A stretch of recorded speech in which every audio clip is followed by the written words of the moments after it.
A very good morning to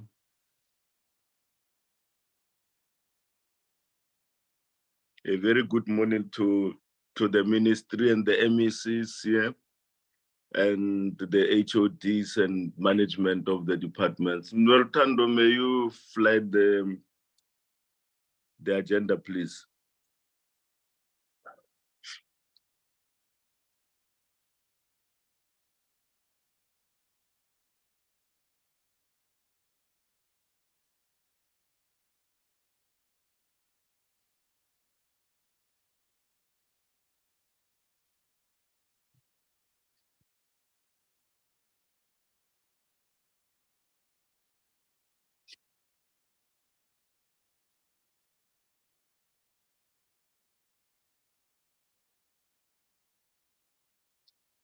Yeah, that's the agenda.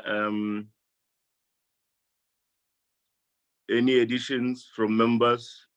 Wanna make additions on the agenda or subtractions or any suggestions? If not so, can we have anyone move for adoption of this agenda?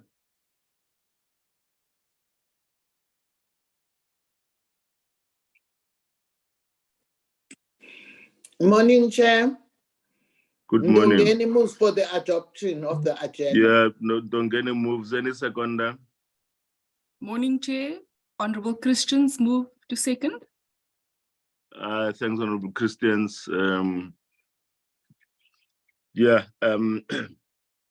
Welcome. Do we have apologies?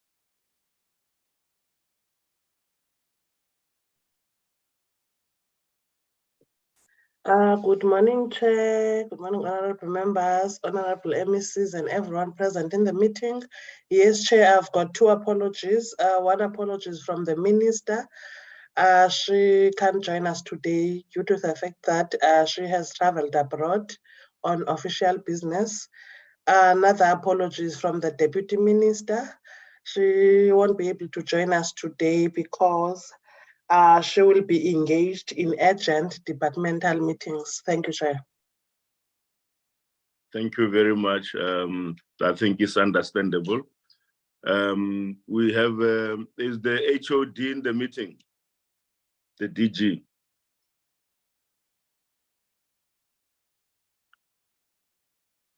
Good morning, Chairperson and honorable members. DG should have been joining us. He indicated that will join, but he is leading a workshop on infrastructure. So maybe at a start, he may not join, but he will join in the course of the meeting. Thank you, Chair. So who is who is acting? We should have Mr. Kuno in the meeting, Chairperson, who will be standing in place of the DG. I'll just ascertain that he joins, but Mr. Kuno will be leading, Chair. Thank you very much. I am in the meeting, Chair. Good morning, Chair, and good morning, members. Thank you very I am much. in the meeting. Thank you. Yeah, welcome, Dr. Kuno. Yeah, we're meeting today. This is a continuation of a meeting that started last week. We met with the departments of Provincial Education Department, the Eastern Cape, Free State, and Gauteng. Most unfortunately, we could not entertain Gauteng's, engage with Gauteng's input because they gave us information very late, exactly on the day of the meeting. So will be our engagement with their input will be when we deal with the APP of the national department. Today we'll be getting presentations from Kwazulu-Natal, Limpopo, and Mpumalanga. On their provincial performance plans, their plans and budgets, so that you know, when we towards the end of the year, when we do a review of what is happening, it should be that we have engaged with you, we knew what your programs are, and these programs are drawn by you. And the budget is also drawn by you. You should say, this is the amount of money that we need to implement this program. So we're hoping that there won't be monies that will be turned back to Treasury.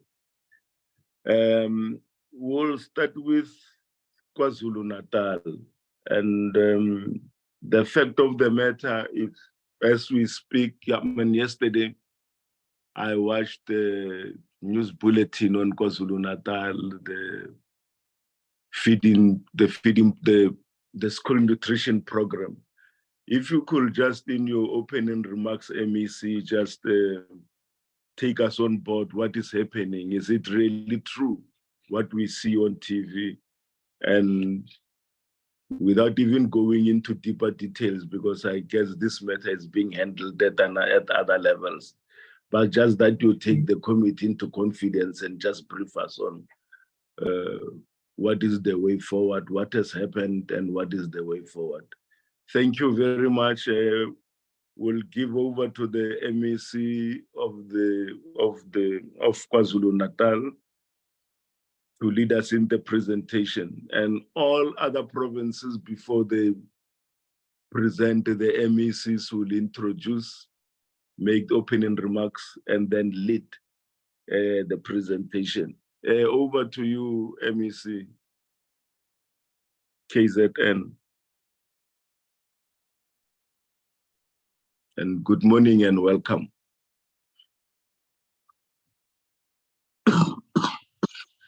Sorry, I'm having a touch of flu. I'm on flu medication, so if I cough, people shouldn't. Yeah, just flu. Thank you. Thank you, Honorable Chair. May I be allowed to close the camera?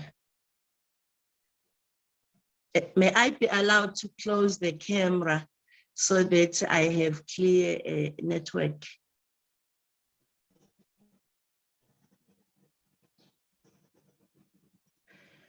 You are muted, Honorable Chair. Thank you very much, Honorable Chairperson, Honorable MECs, departmental officials, HODs and DDGs, all government officials. As KwaZulu-Natal, we are honored to appear before this distinguished committee to account for the programs of the KwaZulu-Natal Department of Education in our pursuit to provide accessible and quality education to approximately 3 million learners across the province. Honorable Chair, indeed, as KwaZulu-Natal, we did experience challenges in terms of the NSNP, which were caused by the main service provider. But allow me just to touch on the progress thus far, so that I share with the committee. Since you said I must just give a short briefing in it. Yes, food items were delivered in a number of districts from the 15th of April, and service providers were informed to start collecting on Sunday. They did come in their numbers to collect in different distribution points, and some were collected even on Sunday. And up to now, we are still continuing with it. But the challenges that we have is the fact that even though there were deliveries, but food was not enough, it was not done on time. The service provider failed, and as a department, we are now working on a plan on how are we going to move from here. If you may allow me to stop the chair on this matter. But indeed, we did experience challenges, but we pushed, and a number of schools had food last week, even today. But the fact of the matter is the service provider is not coping. and he has breached the contract with us, and HOD and the legal team are looking at the means and ways of ensuring that something is going to be done on this. If I may proceed, Chair. The year 2022 presented one of the most challenging periods for our. You may proceed. Thank you, Honorable Chair. Chair, the 2022 presented one of the most challenging periods for our province due to devastating impact of climate change. In April 2022, floods damaged 356 schools, and as a result, the rehabilitation and repair of these schools has been a significant undertaking. Currently, repairs have been completed on 148 schools, while 16 schools are under construction. Furthermore, Honorable Chair, 172 schools are currently in the tender stage and 20 schools are undergoing design documentation. To address this, Honorable Chair, the department has been allocated 269 million in 2023-2024 budget to cover the cost of repairing and rehabilitating schools that were damaged during the April 2022 floods. Honorable Chairperson and honorable members, the department is still grappling with budget pressures due to the carryover of the budget cuts implemented during the 2021 and 2022 medium-term expenditure framework, which affected compensation of employees due to the cost of living wage freeze, as well as budget cuts aimed at reducing the number of personnel in government. As a result, Honorable Chair, the department is currently facing underfunded posts in PPN, which has forced us to make significant cuts that are now affecting service delivery. At present, the approved structure is under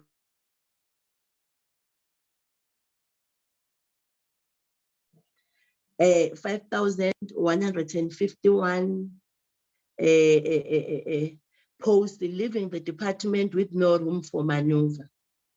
On audit findings, Honorable Chair, despite the significant budget cuts that the department has experienced over the medium-term expenditure framework, we are proud to report that the department has survived the Auditor General's scrutiny and received an unqualified audit outcome for the year 2021-2022 financial year.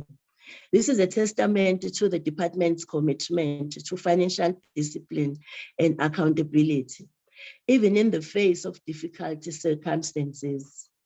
Today, I can also report that significant strides have been made in addressing the AG's findings, which includes strengthening internal controls with the department.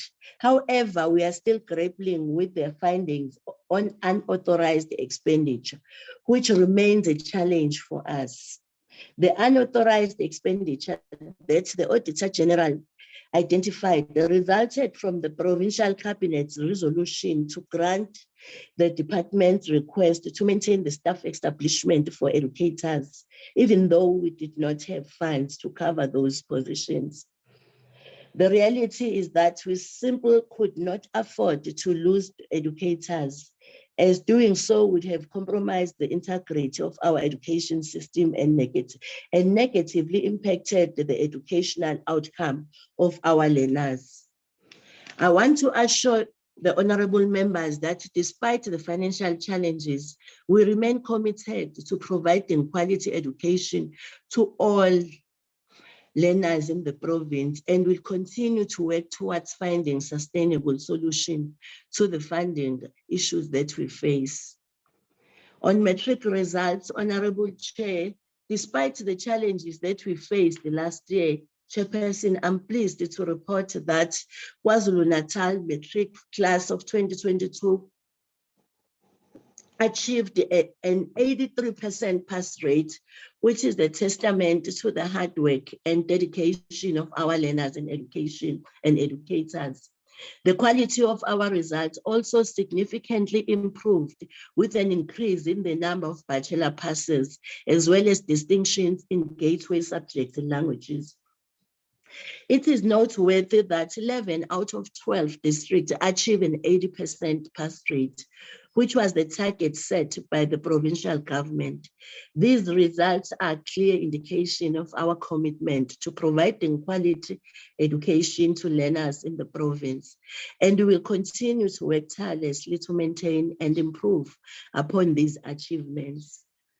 In our budget, Chair, the 2023-24 budget allocation for the Department of Education increased by 3 billion from 57 billion in 2022-2023 to 60 billion in 2023-2024, representing a 5.5% increase when grants and specific funds are included. Honorable Chair, I must hasten to add that while additional funds were provided by the National Treasury over the 2023-2024 MTEF, these only partially reduced the pressure against the compensation of employees. Consequently, the department is still unable to fully fund these functions, despite the approved post being revised downwards and the non-filling of critical posts. It is, however, not all doom and gloom, as there are some positive development to report. In 2023-2024, the department will continue to roll out our comprehensive school social security initiatives, including the NSNP. The grant for this program has increased by 135 million, bringing the total to almost 2.1 billion, which will cover the inflationary cost associated with feeding over 2.4 million learners from more than 5,200 schools. As it has been widely reported, Chair, let me again touch on this matter. The department experienced some challenges with non-delivery of food items to school at the start of the second term last week. These were due to logistical glitches on the part of the main service provider. I want to assure this esteemed committee that the department moved swiftly to address these issues, and the delivery of food items to school is ongoing. However, there are still some shortages in terms of quantities of certain food items, such as amasi and semp, which have to do with the manufacturers. Meanwhile, the soya was found to be non-compliant with the nutritional requirements specified by the Department of Education, Basic Education. Honorable Chair and honorable members, as the department in KZN, we remain committed to ensuring that our learners have access to healthy and nutritious meals, which are essential for their well-being and academic performance. I'm pleased to report that we are also piloting the provision of breakfast meals to primary school learners in Kwazulu-Natal. On learner transport, Chair, unfortunately, due to budget constraints, the department is not anticipating an increase in the number of schools provided with dedicated learner transport in the upcoming years. The target over the MTEF has been set at 402 schools, which currently have about 74,000 learners benefiting from this program. Honorable members, the department's budget for 2023-2024 is allocated as follows. Administration, it's 2.2 billion. Public ordinary schools, it's 48.1 billion. Independent schools, it's 95.7 million. Public special schools, it's 1.6 billion. Early childhood development, it's 2 billion. Infrastructure development, it's 3.2 billion. Examination and education related services is 3.2 billion. On special schools, Honorable Chair, the target for learners enrolled in public schools in 2023-2024, it's 20,800, which will increase to 21,200 for 2024, 2020 and 2025. and 21.6 for 2025 and 2026. To support learners in public special schools, the department has started procuring a process for 10 new buses. An amount of 10 million has also been allocated for job creation to fill support staff positions such as the drivers, the hostel mothers, and cleaners in our special schools. On ECD, Chair, honorable members, ongoing efforts are being made to strengthen our early childhood development centers with an allocation of 2 billion in this financial year towards this program. In efforts to improve the province's outcomes in reading comprehension, numeracy, and digital skills, the department aims to increase the number of children accessing registered early childhood development programs. The target for 2023 and 2024 is 142,000, with a target of 142,000 for 2024 to 2025 and 142,100 for 2025 to 2026. As part of the department's plan to develop a competent cohort of educators with the necessary skills for curriculum delivery and the assessment in ever-changing world, the department plans to increase the number of grade R practitioners employed in public ordinary schools from 5,217 in the current year to 5,227 and 5,237 in 2024, 2025, and 2025, 2026 respectively. It is anticipated that 1,000 practitioners will also be trained on the National Curriculum Framework for birth to 4 years old in 2023-2024. Chairperson, I'm pleased to report that the department has started process of converting the first batch of 500 grade R practitioners to permanent posts within the approved educator post establishment at a cost of 232.5 million. This applies to those with the appropriate teaching qualifications. The funds for this, along with an amount of 12.5 million, which will be used to improve the stipend of grade R practitioners, were made available due to savings after the contract of 6,041 COVID-19 screeners expires on the 31st of March 2023. Honorable Chair, on infrastructure, the department has a number of exciting infrastructure projects in the pipeline across KwaZulu-Natal. These projects include the J.G. Zuma Secondary, the Maritime School of Excellence, Collingwood Primary, Inkosi Tatezake Special School, and the Musa Special School. Additionally, the department is currently in the process of procuring the ICT School of Excellence in the Amajuba district. Once completed, this will be KwaZulu-Natal's fourth focus school. Will be equipped with the state-of-the-art technology in order to provide our learners with the necessary digital skills and exposure in the fourth industrial revolution. On pit latrines, Honorable Chair, the department is committed to eradicating pit latrines in schools as part of our strategy to ensure the dignity and well-being of our learners.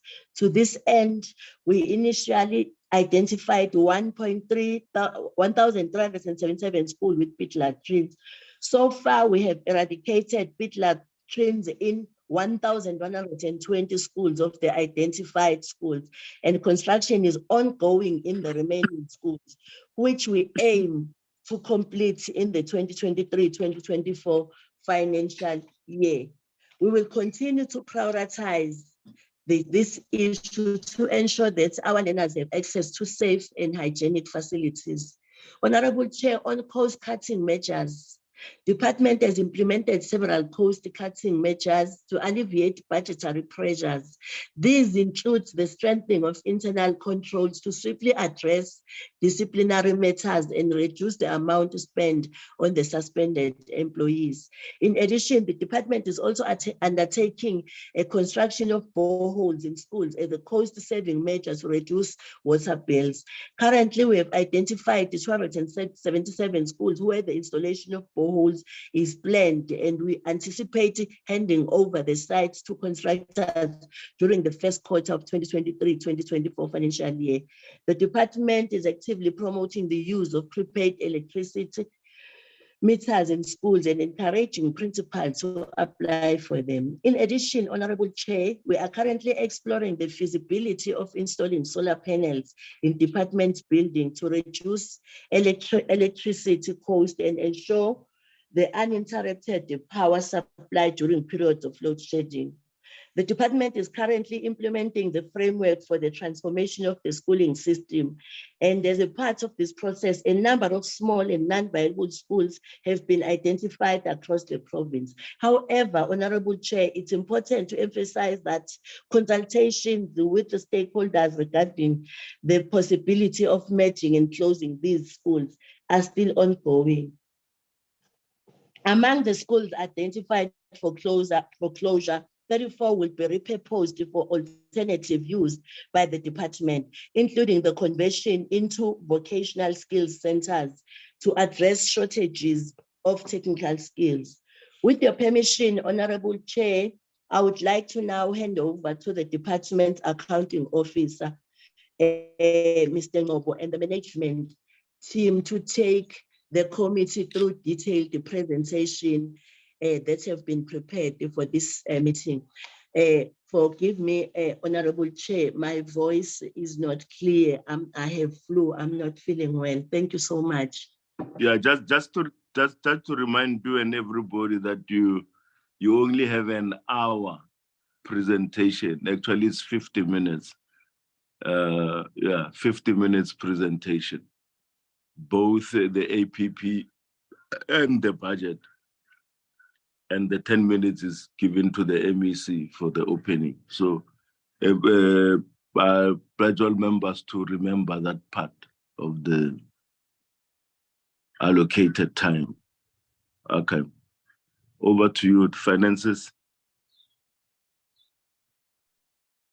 Thank you very much, Chairperson, and greetings to the honorable members of this committee. Can I then, without any waste of time, allow Dr. Chetty, who is going to be presenting, our APP, so that we are within the time that we've just stipulated, Chairperson. Dr. Chetty is in the meeting and is going to come in to present our APP.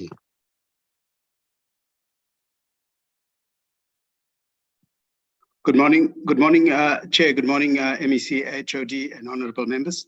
I don't know whether you could hear me and see my presentation. No, good morning. We can hear you. Thank you, Chair. Chair, I'll be very brief. Very quickly, I'll be going through the performance information and try to cover some of the financial issues, which will be backed by the CFO.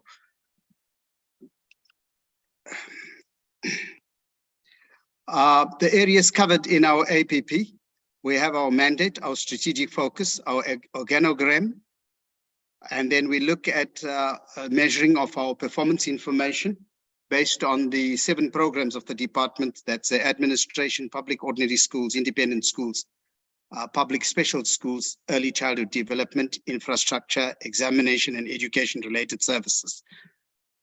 The following compliance issues were adhered to: the NDP, the MTSF, the sector plan, that's action plan 2024 towards the realization of Vision 2030.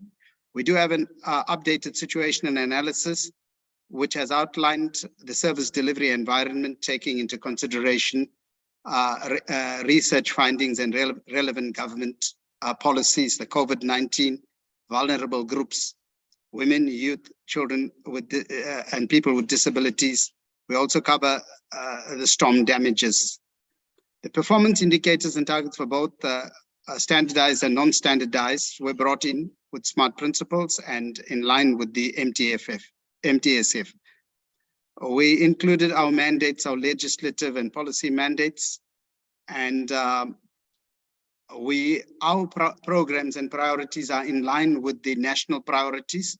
Just to touch or zero in on the provincial priorities, we have increasing MST participation and success rate as our priority, increasing the number of focus schools of aviation, maritime, ICT, MST, arts, as well as converting more of our existing schools into technical high schools and schools of skills, implementing a coding and robotics curriculum, training educators on inclusion, operationalizing an ECD education management information system, strengthening ECD curriculum delivery for 0 to 4-year-olds, implementing a better accountability system for district and school management, increasing the number of schools with access to ICT devices, including tablets, implementing programs to enhance performance in second chance NSE examinations, and finally, improving school safety and security. We've aligned also to the provincial imperatives that SONA, SOPA, our one-on-one engagement with Premier, our Cabinet Lekotla resolutions, our district development models, the sustainable development goals, and interdepartmental linkages. Our vision, mission, and impact, that's in the full document, and I'll take it as read. Just to touch on our impact and outcomes for the department, which are in line with the NDP and the MTSF. And our impact reads skilled and competent learners prepared for socio-economic emancipation. We look at our outcomes and sound corporate governance and accountability, youth better prepared for further learning and world of work, a competent cohort of educators with requisite skills for curriculum delivery and assessment in a changing world, improve reading for meaning, numeracy and digital skills, and finally, collaborative and responsive infrastructure planning and implementation. Our values are here. I touched on the situation and analysis, external environment. We use the PESTEL analysis. The internal environment, we look at the department's strategic focus over the 5-year planning period, our recent statistics relevant to the department, the medium and long-term policy environment related to the department, and our priorities to WYPD. We also look at spatial planning and coverage with special reference to infrastructure planning. We look at emerging priorities and the demographic or other data that informs the planning for the 5-year, and critical information on human resources, information communication technologies, financial resources, academic achievements, etc. Chair, we also provide an analysis of the enrollment figures per district for the various grades from grade R to grade 12, and our total enrollment is 2,894,636.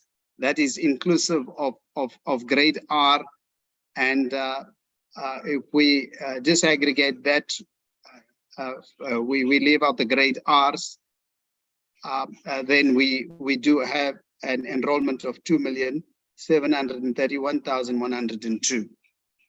And in terms of the following slide, we give a breakdown of enrollment as per gender, and the graphs here reflect that there are fewer female learners enrolled in all districts. And though we look at some of the courses as well in the APP itself. In terms of the enrollment figures, just pardon me, the slides are not moving. In terms of ELSN enrollment, we give a breakdown of the ELSN, the learners with special educational needs. What is the enrollment here? And we do give a narrative in the annual performance plan itself as to the reasons for the increase and some of the challenges experienced. Then we also provide a breakdown of the national senior certificate results. Without going into much detail, we did move from 76.8% in 2021 examinations to 83%. We also look at the increase in the bachelor pass rates. We then go on to look at the number of schools by sector in the province, and we report that the total number of schools in the province, inclusive of independent and Elson schools, is 6,143. Further to this year, we give an explanation of performance, measuring performance, the institutional program performance information. We provide explanation of the planned performance over the medium term, critical resources per program, key risk, and the projects under the programs. And we also provide an analysis of the performance of the department in terms of performance information for the year ending 31 March, financial year ending 31 March 2023. Chair, the Auditor General is still busy with this, and these figures may change as we collect data, and it is looking more an achievement of 60% versus 40%. And MEC has covered some of the austerity measures and financial cutbacks that are affecting the delivery of key outputs pertaining to teacher training, to the provision of library books or multimedia, just to name a few. And some of our projects have been affected by austerity measures or budget cuts. In terms of the budget information per program, we do give a breakdown of the outcomes for the past 3 years, the 2019-20, 2021-2022. And under program 1, we look at the Office of the MEC Corporate Services, Education Management Services, HRD, and Education Management Information Systems. And we give a breakdown of the budget with the adjusted appropriation, revised estimates, and the medium-term estimates. Chair, I'm not going to go through all the performance indicators. I'll be guided by Chair. Should I go through each indicator, or should I just speak to the slides?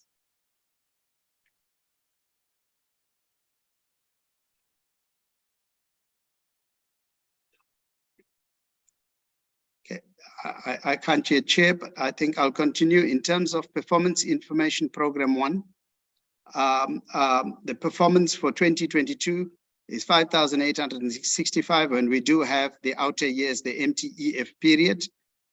The next indicator is the indicator 102. Our performance there for 2022-23, this is the unaudited information. AG has not completed the process. It's 5,540. We look at the performance information for education expenditure towards non-personnel items, and we have 10% thus far, and that there is also being scrutinized by the Auditor General, and that may change. In terms of percentage of women senior management in senior management services, we report an achievement of 35%.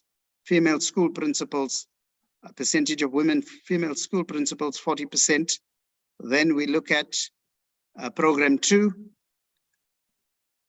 And in program 2, we do have a number of schools provided with multimedia resources, an achievement of 120% and 120. In terms of 202, number of learners in public ordinary schools, an achievement of 2,118,615. And then we do have the budget information given in here for public primary schools, public secondary schools, human resource development, school sports, culture and media, National School Nutrition Program, the EPWP integrated grant, the social sector EPWP incentive grant, the math, science and technology grant. And we do have the figures, the breakdown there for the past 3 years, as well as the projections or estimates going forward into the MTEF. And then in terms of program 3, continued the Funza Lushaka bursary holders placed in schools.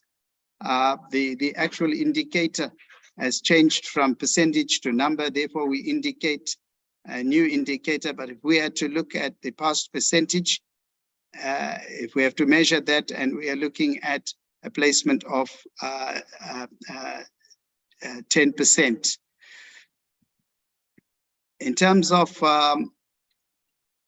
an indicator related to learners in schools that are funded at a minimum level, we report 0% because none of our learners are being funded at the minimum level due to the budgetary constraints, which the CFO would explain, and we can't meet the national norm.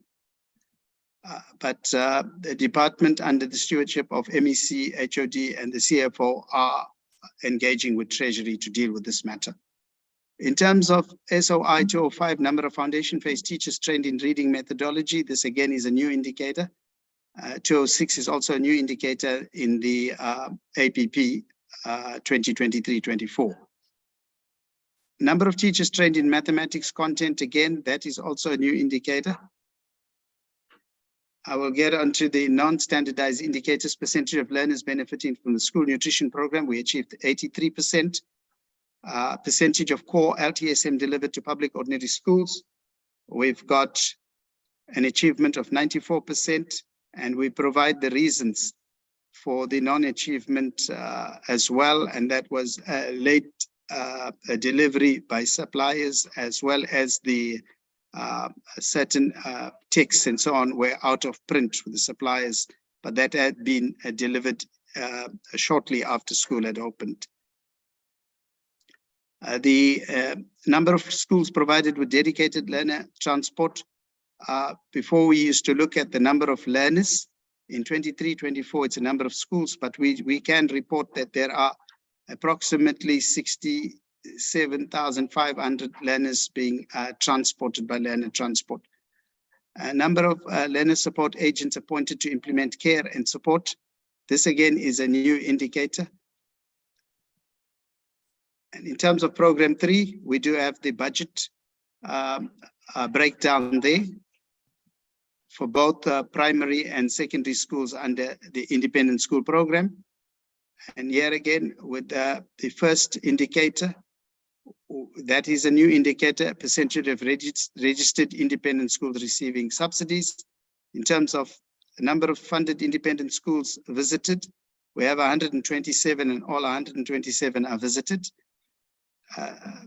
In terms of program 4, public special school education, we do have the breakdown of the budget here again, schools, HRD, OSD for therapists, that's from the conditional grants, and learners with profound intellectual disabilities grant. And there again, we have the financial breakdown. In terms of number of learners in public special schools, we do have 20,773. Number of therapists, staff in special school are 189. Number of teachers trained in CS policy, 5,385. Number of educators employed in public special schools is 2,052. We go into program 5, early childhood development. The breakdown here per category, grade R in public schools, grade R in early childhood development centers, that's sites away from the public schools. Then we have pre-grade R in ECD centers, that's 0 to 4. Then we have the HRD, and we have the ECD conditional grant. Number of public schools that offer grade R, we report 4,013. Number of grade R practitioners employed, we look at 5,205. In terms of the 0 to 4 number of fully registered ECD centers, we're looking at 3,786. Number of children accessing registered ECD centers, 166,246. Move to program 6. And here again, we have a breakdown of the budget broken into administration, public ordinary schools, special schools, early childhood development centers.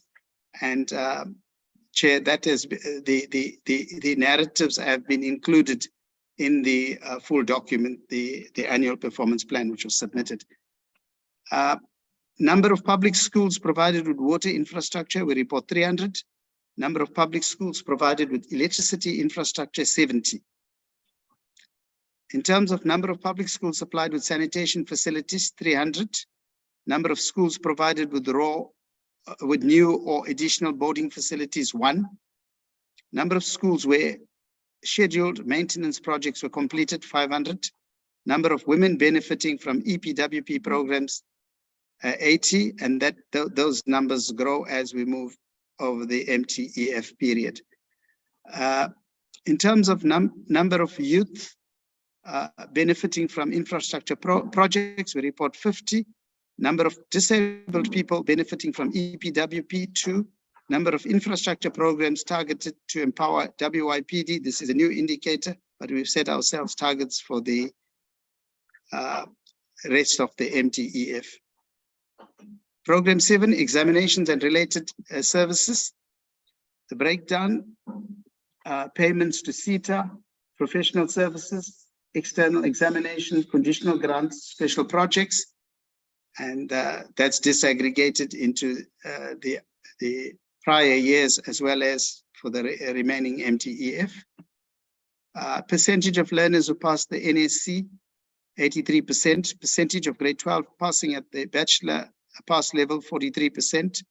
Percentage of grade 12 learners achieving 60% and above in mathematics, 11.4%.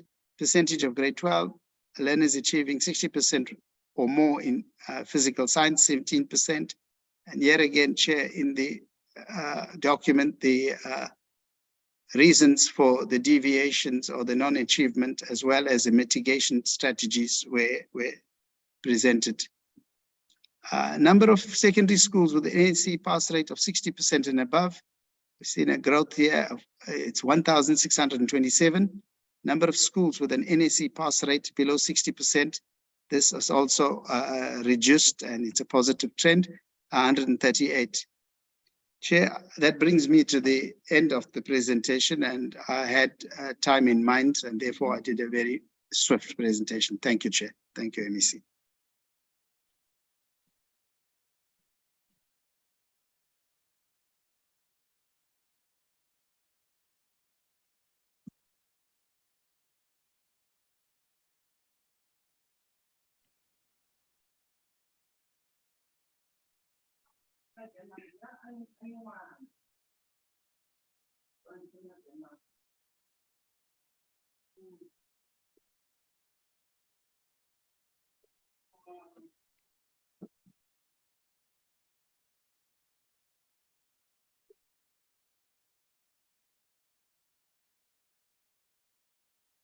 Sorry, but you heard me.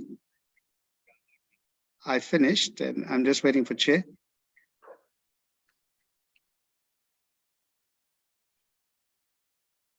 Hello, Chair. No, thank you. Thanks, Chair. Yeah, is that all from KZN? In terms of the APP, Chair, I don't know whether the CFO would want to come in or HOD. No, we said you make the presentation is from the APP and the budget. That is what is on the program. I thought that once you are done, and then the CFO will move in and give the report. So you run the program. We give you this slot for an hour so that you can divide the responsibilities amongst yourselves. Yeah, CFO, and I just hope other provinces are listening, that once the APP is presented, then immediately the budget follow. Good morning, Honorable Chair, Honorable MEC, and colleagues. I think in terms of amalgamating the budgets with the PPMs, Dr. Chetty has covered the budgets per program, and PPM so that within the specified time, Chair, it has been done. I don't want to go again and discuss the budgets further. And MEC has alluded to the fact in terms of the budget cuts, how the department is being affected going forward. But I must just label the issue on the 0% achievement on norms and standards against the national provincial allocation, is that in order for us to achieve that, the department will have to have additional amount of 1.4 billion rand to meet the national's recommendation regarding norms and standards. Thank you, Chair. I think for now, that's all we have to say. I'm not too sure if HOD wants to add anything else. Thank you, Chair and Honorable MEC. Thanks, therefore, Chair, I'm covered. That would be our presentation because the bulk of it in terms of the budget.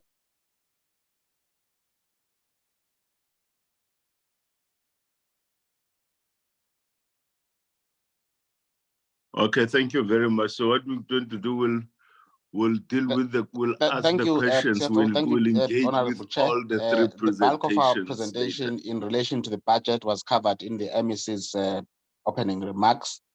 And therefore that now constitutes the end of our presentation, Chair. No, thank you very much.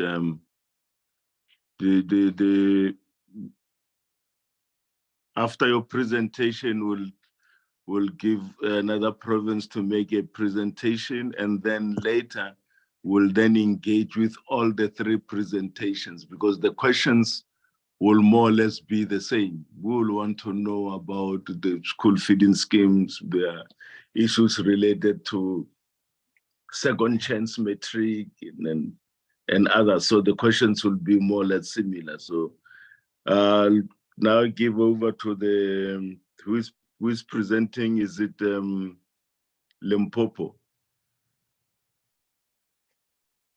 Yes, Chairperson. Yeah, I will give over to the MEC to lead the presentation, and then, yeah, in that order. Over to you, MEC Leroy. Thank you. Thank you, Honorable Chair, and greetings to the honorable members of the committee. Also, my colleagues, honorable MECs of KZN and Mpumalanga. Let me also greet the officials from DBE and the officials from all the provinces and all in attendance. I'm just going to do a brief overview of us of the budget vote for 2023-2024, and then I'm going to hand over to the DDG, Mr. Mashaba, who's our acting HOD today, to do the presentation of the APPs, and our APPs are aligned with the budget. And if then there are any other issues left on the budget, the CFO will then deal with that. Honorable Chair, under quality education as a province, our plans for Limpopo education from ECD, primary and secondary schools must talk to quality, sustainability, and accessibility. Education has to be of high quality and available to all in all equal basis. It should be tailored in such a manner that maintains an upward movement. This is a mandate we cannot relegate to the background, let alone wish it away by any stretch of imagination. That is us as Limpopo in terms of quality education. On early childhood development, Honorable Chair and honorable members, there's a need for us to emphasize that special attention is also given to the foundation and intermediate phases, with the understanding that one cannot start building from the roof. It is imperative that the entry phase get the necessary attention and assistance so that they are well prepared by the time they get to the FET band. Performance should be achieved across all systems. That is why we are focusing and making more emphasis on our programs that will be putting on the ECD development. Currently, the department is funding 2,109 ECD centers from both equitable share and conditional grants. Honorable Chair, on coding and robotics, a total of 158 schools in the province are currently participating in coding and robotics pilot in the 10 education district. Selected teachers from the selected schools have so far received training on both coding and robotics. And on the provision of tablets, the department has procured 35 tablets for learners in grade 1 and grade 8 in selected no-fee schools in our 10 districts. Honorable Chair, on school sports, arts and culture, social cohesion and equity, we are saying as a province, an active nation is indeed a healthy nation. We know sport can be a catalyst for social cohesion, and as such, we have integrated it in our calendar to ensure that our learners are mentally, physically, and psychologically prepared for their academic activities. On underperforming schools, you will remember, Chair, as much as Limpopo, we are happy to pronounce that just like our counterpart, KZN, we have been able to move upwards from 66% to 72.1%, which has actually seen Limpopo in our results performing with an extra 5% for our class of 2022. The department held accountability sessions with all underperforming schools principals, and that is the program that is currently underway, being led by the HOD and circuit managers. Critical decisions are taken based on these sessions and intervention strategies discussed to improve the performance of our schools.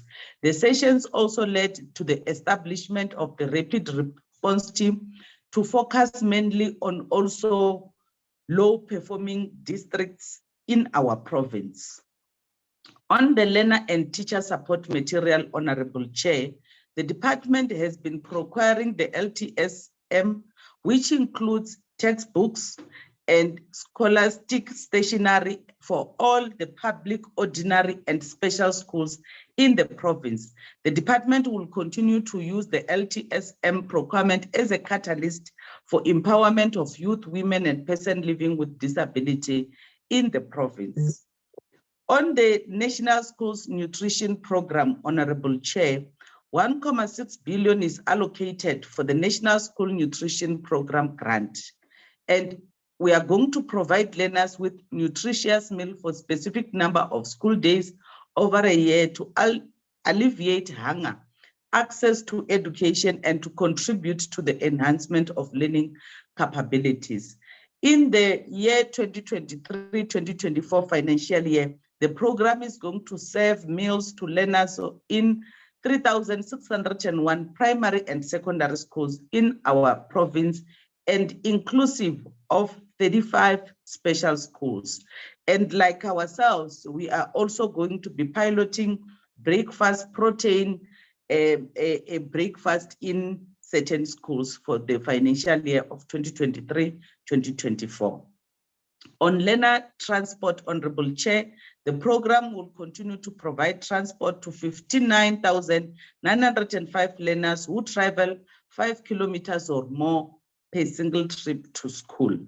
On water and sanitation projects for 137 schools is underway.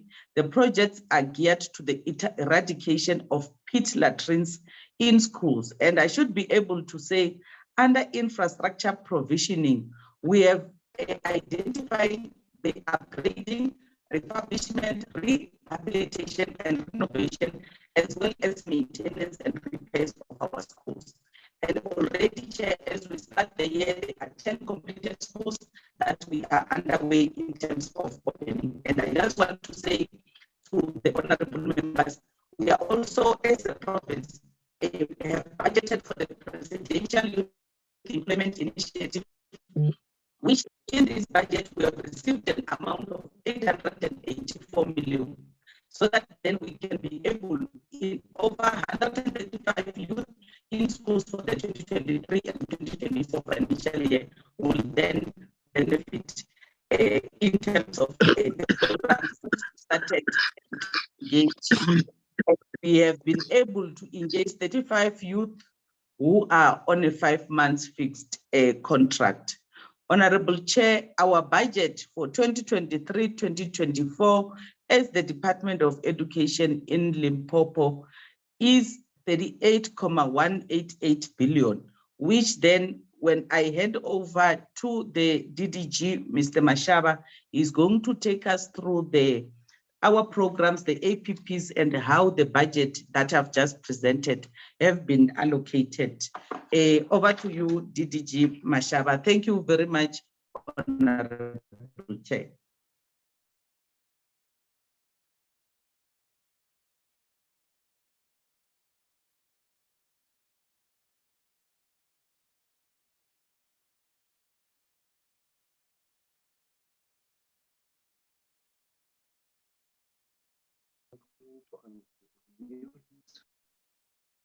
Thank you, MEC, and okay.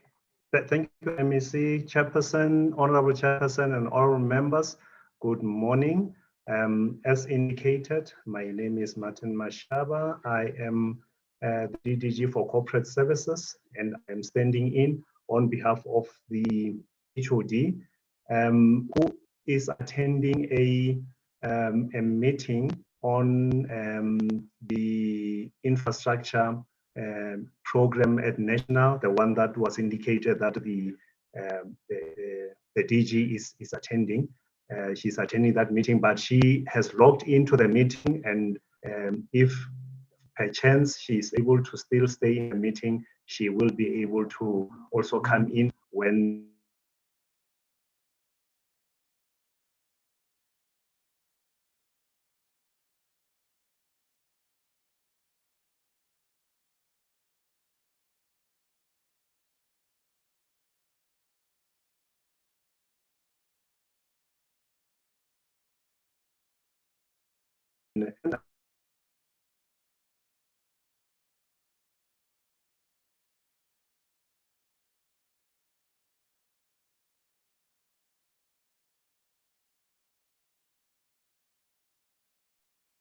Mr. Mashaba, is it mine or yours?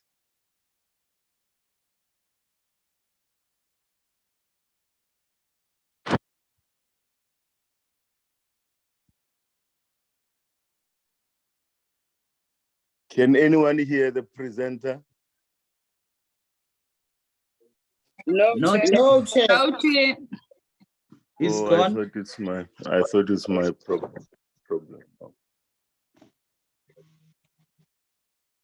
Mr. Mashaba, I think you have muted yourself or whatever.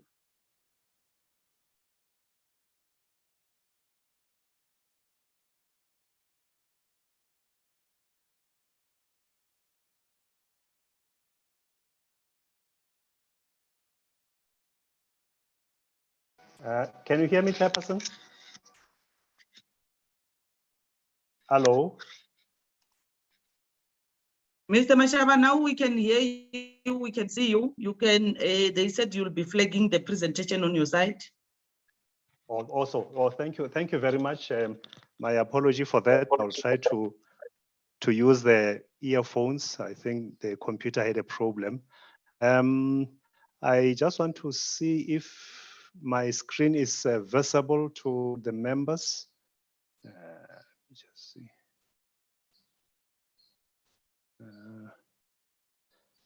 Not yet, Mania. Not yet. Okay, let me go here. Let me try it here. Okay. Is it visible? Yes, sir. I think it's okay. Thank you very much. And you need to take it to slide. Thank you. Yeah, okay, thank you, MEC. We'll do that. Yes, thank you. As I indicated, my name is Martin Mashaba, and I'm standing in on behalf of the HOD who's attending the infrastructure meeting at National, but she has logged in just indicating that if at some stage she has to leave, members should just be aware that she's got another engagement. But currently she is in the meeting.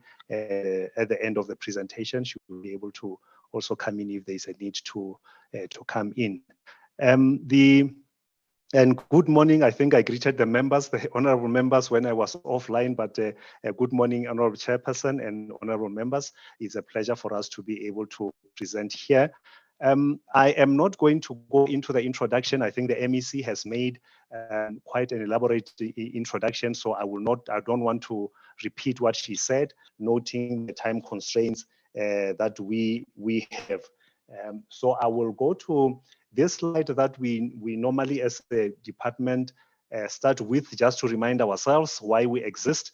The main issue that we always want to remind ourselves is the vision, that our vision is excellence in provisioning of innovative quality basic education. And we are aware that as the Holy Scriptures say, where there is no vision, people run wild or people just do what they want. So every time we present, we remind ourselves that we want to excel in everything that we are doing. The programs of the department, these are the standardized programs, so I'm not going to go over them. As indicated, we have the 7 programs that we are implementing, and per those programs, the first one is the administration, and the targets or the indicators for the department, like as the other provinces probably have presented, we do have the standard output indicators, which are the SOI indicators, and the ones that are specific to the province will be starting with a P. So if it's a POI, then it means that is a province specific indicator. Those are the indicators that we as a province deemed fit that we need to put in the APP so that we track them. So the first one, the first indicator under program 1 is the number of public schools that use the SASMs to provide data. All our schools are able to provide data. You will see that we have got the 3669.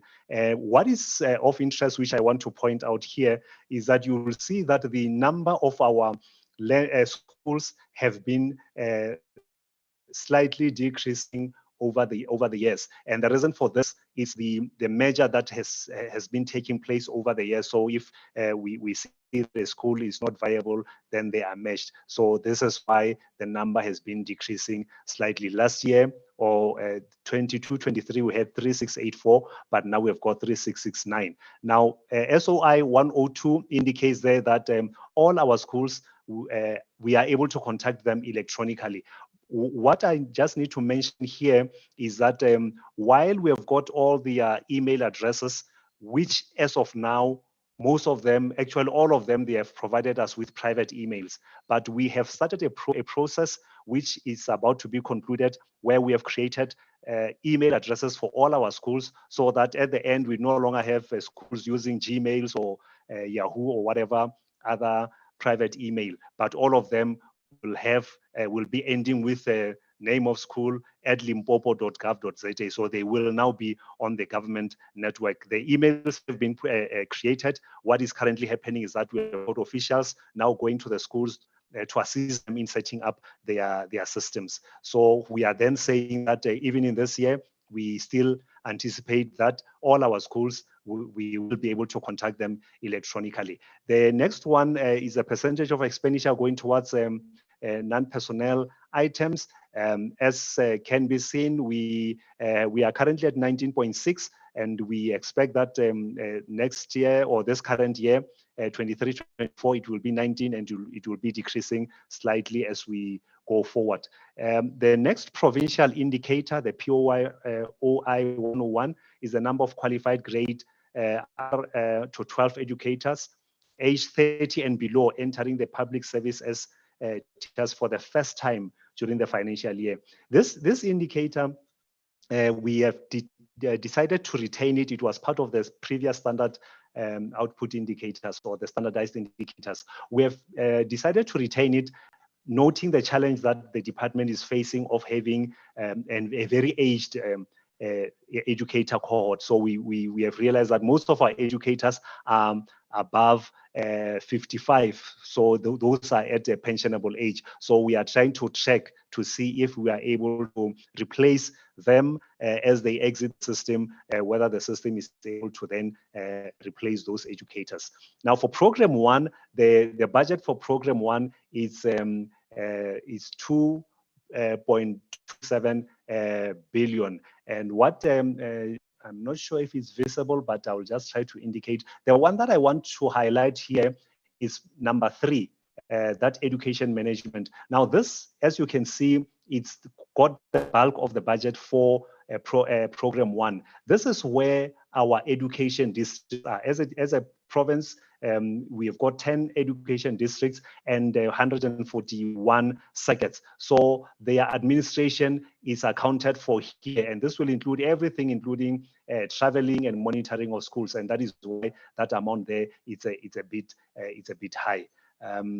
The next program is program 2, which is public ordinary school education. Under SO, the first one is SOI 201, the number of schools provided with multimedia resources. We have budgeted that we will be targeting 8 schools, and the number will be increasing over the MTEF period. And the next one is the number of learners in Nofi public ordinary schools. The province being largely rural, we've got almost all our learners benefiting from this Nofi public, Nofi policy of the department. It's only a few schools that are in quintile 4 and 5. So, but all our learners who are eligible for this, we are able to provide that Nofi policy access to them. And we also are able to provide the indigent learners in quintile 4 and 5 schools, which means that those schools are fee paying, but because these learners are regarded as being indigent, we are then able to give those schools a subsidy to cover for the fees that these indigent learners are not able to pay. The next one, still under program 2, is SOI 203, which is a percentage of Funza Lushaka bursary holders placed in schools within 6 months. We are prioritizing the placing of Funza Lushaka bursary holders. The reason why it's not 100% is because the attainment of this is dependent on vacancies that are available, and those vacancies meeting the profile of the educators. And that is why we this year, the previous financial year, we had 60%, which we were able to meet the 60%, but noting the challenges that we have had in the past, we have now reduced that to 50%. But to ensure that we comply with this, the process has been detailed for all our schools so that they know that if the vacancy exists, they need to appoint. First of all, the process is that they start with educators who are in excess. Once the excess educators have been absorbed, then they must go to Funza Lushaka graduates. So for these 2 categories, there is no need. Actually, they shouldn't even advertise a post. They only advertise a post if we don't have an excess educator or there is no Funza Lushaka graduate available or who meets the profile of the school. And because of this, or due to this, we are then able to ensure that these young graduates are absorbed into the system. The next one indicator is SOI 204, which is the percentage of learners in schools that are funded at a minimum level. All our schools, we are funding them at a minimum level. We don't have a challenge there. The next SOI is the number of foundation phase teachers trained in reading methodology, and we are targeting there 500. Actually, all the indicators that have to deal with training, you will see that the numbers are almost similar. Now, the reason why we have got this almost like a similar type of target is that this depends on the resources that we have. We are utilizing our teacher training institutes, which we call MASTEC, to train the educators. And as the capacity increases, then we are also going to be able to train more educators. However, the issue that our curriculum branch is looking at now is to see as to how we can now utilize the virtual training space to increase the number of educators that we are training, and that will then assist us in increasing the number of trained educators. And SOI 207, 208, and 201, POI 201, they also have to deal with training. 207 has to deal with training on mathematics, content, and methodology. 208 is training on language, content, and methodology. And the POI 201 is the number of teachers trained on inclusion. And we have got the targets there. The next lot of province-specific indicators is a number, POI 202, number of schools provided with grade R, African languages graded readers. We are targeting the 120 there. As you can see, previously we did not have these indicators, and these are the new indicators for this year going forward. 203, number of primary schools monitored on the implementation of the National Reading Plan, and number of teachers trained on ICT curriculum integration. This one here, for us, it's a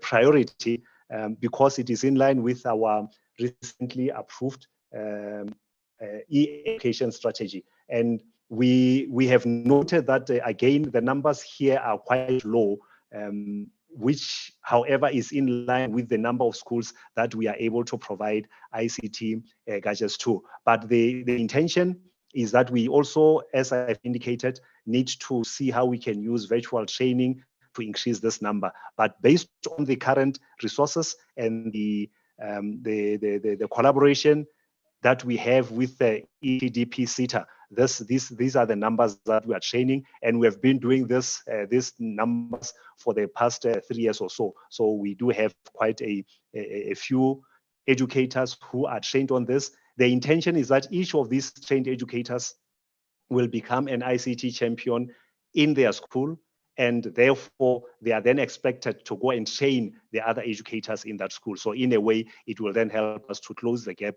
on the number of educators who have been trained on ICT integration. The next one is POI 205, number of teachers trained in coding and robotics.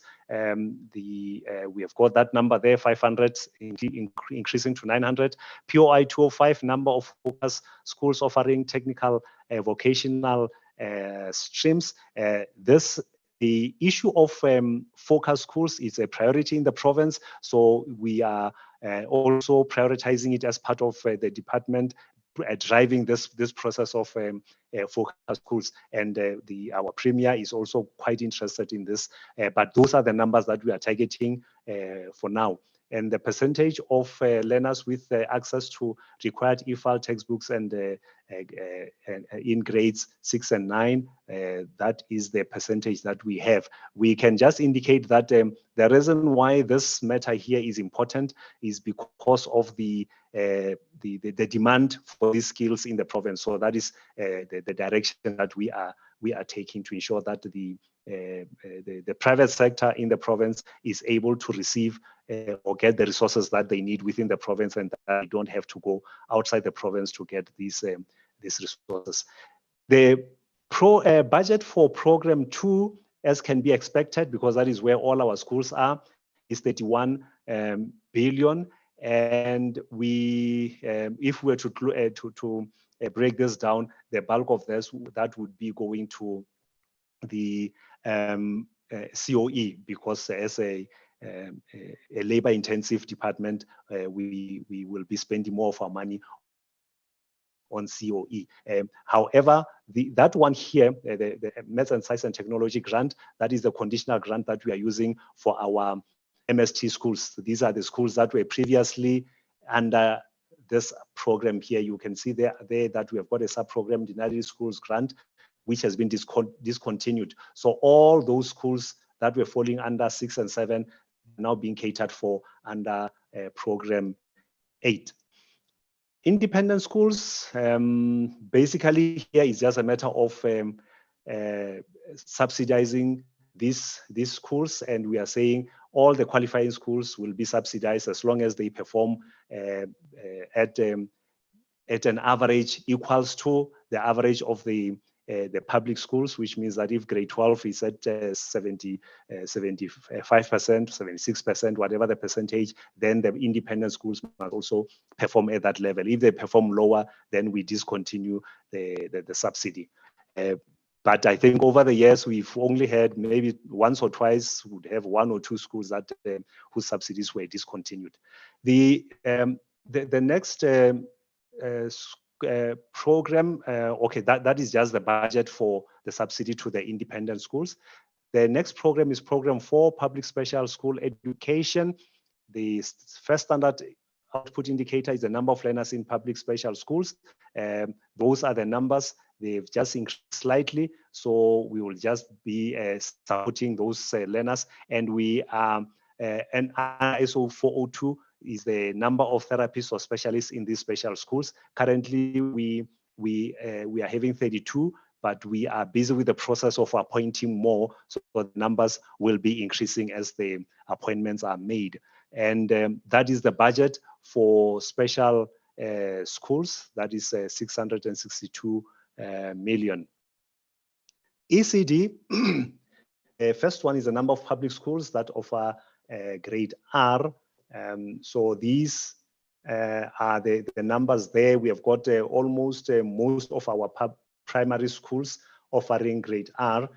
We have, I think, about 13 or so that do not offer grade R. So, but most of our schools are offering grade R. So that is what those numbers are. And the province-specific indicator is the number of 0 to 4-year-old accessing registered ECD programs. Those are the numbers that are currently registering or accessing the program.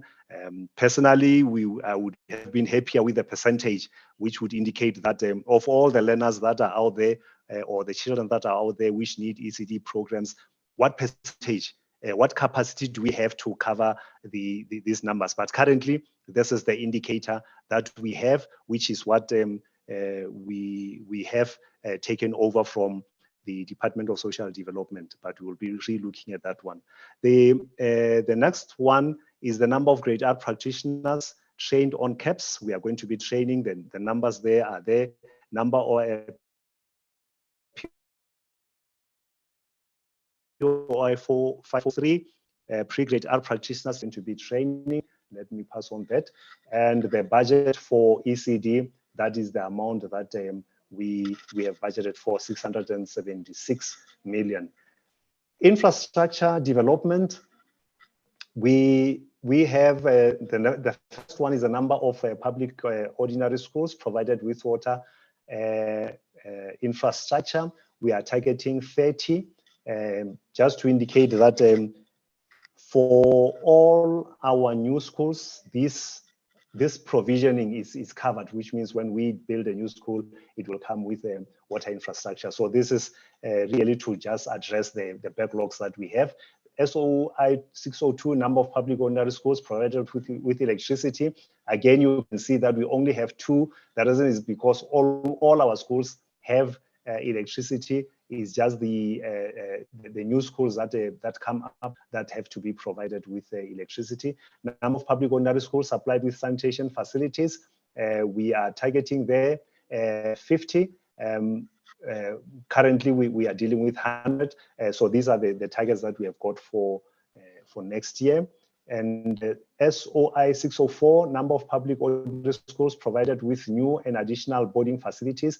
We are only looking at 1 school that we are going to be providing with boarding facilities. And SOI 605, number of schools where scheduled maintenance projects were completed. We are targeting 15. We do have a budget set aside specifically for maintenance, and we to address the challenge that we had in the past, where to do maintenance would take quite some time because we had to go on public tender and all that.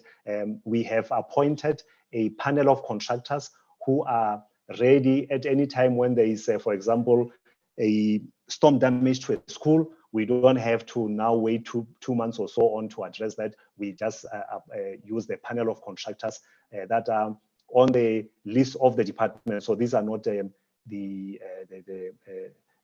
service providers or the implementing agents. The next one is 601 province indicator, number of additional classroom built in or provided with the existing sorry, just want to, I think it's yeah. Okay, so these are new classrooms that we are going to build, and we are targeting 100 there.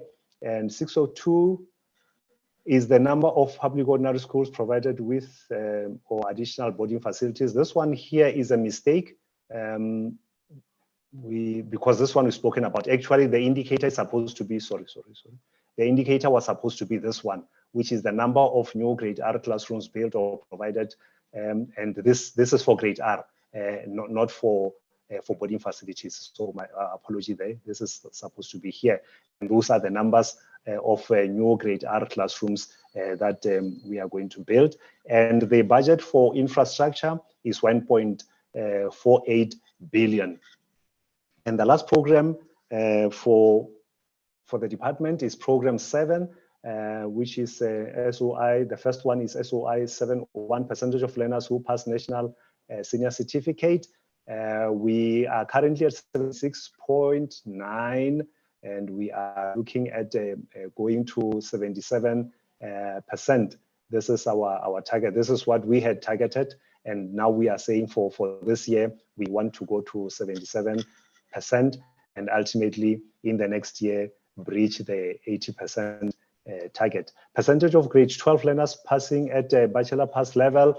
Those are the percentages. We are at targeting 25, and we are for 23 financial academic year, we are targeting 32. Percentage of grade 12 learners achieving 60% above in maths, we are targeting 12%.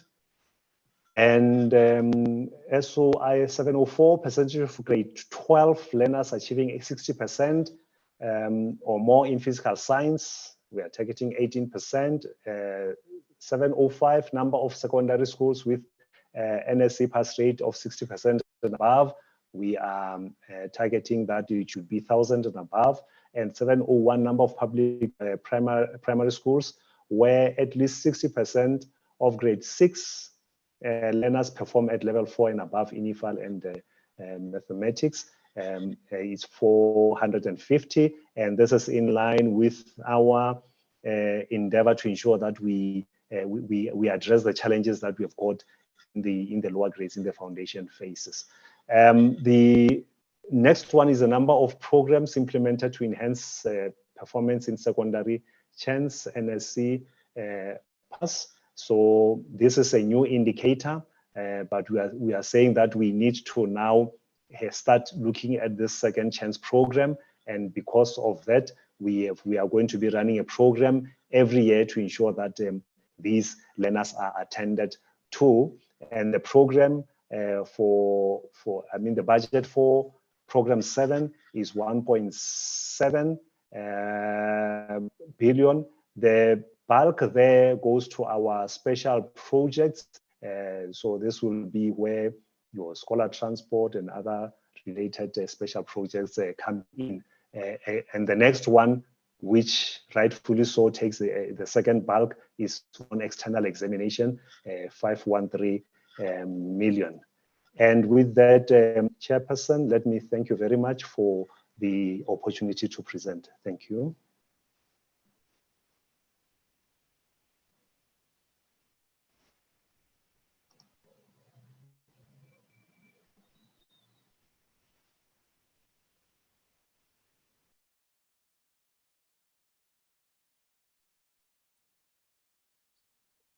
Yeah, thank you. Is that all from Limpopo? I think that is all from the presentation. Maybe I can just check with the HOD if she needs to make an additional comment, and the CFO.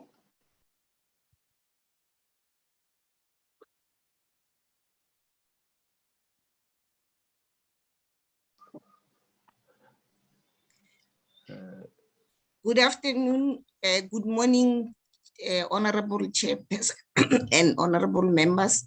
It's Matabata Yvonne, the CFO. The presentation has covered all in finance, which is budget. Thanks very much. Well, thank you very Okay, much. thanks. Thank you very much, Chairperson. This is the HOD, Limpopo. Mr. Mashaba has actually covered the presentation and will just be ready to field the questions. Thank you very much. You're welcome. The next province will be Mpumalanga, the province of the rising sun. Thank you very much, Honorable Chairperson. Greetings to all honorable members. My colleagues from Limpopo and KZN, all HODs and all officials who are in the meeting.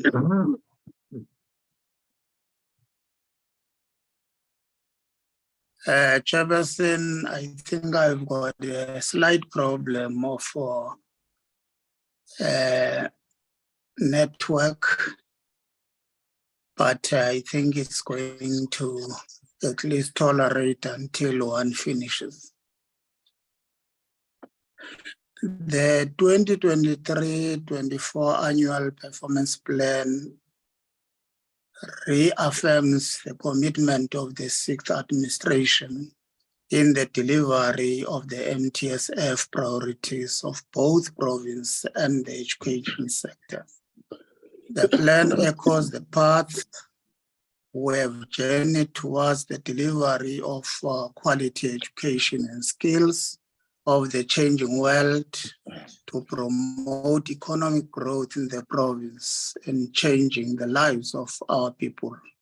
It is intended to ensure that through education delivery, we produce competitive learners who are able to succeed in the diverse and innovative world, regardless of their socio-economic conditions.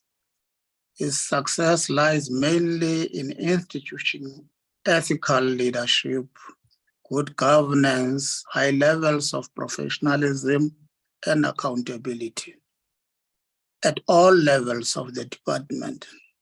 These values will constitute the cornerstone towards the attainment of the objectives set in this plan.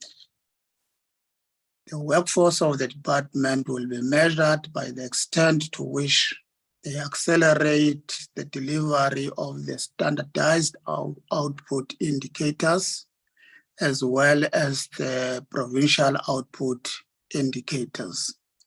As such, every effort will be made to improve the audit outcomes, fast-track the delivery of services, and institute clean governance. The department will continue to ensure the all-hands-on-deck approach towards the attainment of impressive scholastic outcomes from grade R to 12.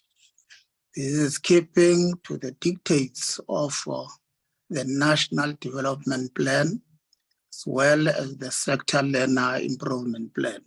The results of 2022 in all grades constitute a building block for further improvement, and the department will rely on the efforts and dedication of teachers, social partners, and the business community towards an enhanced education outcome.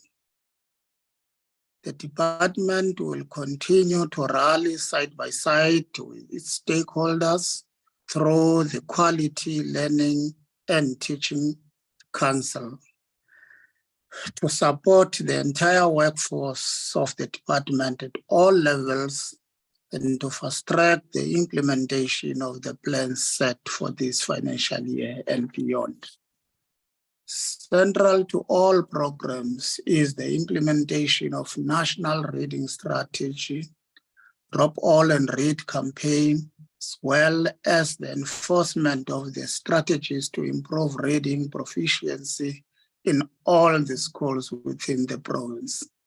Reports which suggest that learners are behind with regard to reading proficiency and reading with understanding are truly a concern to the department.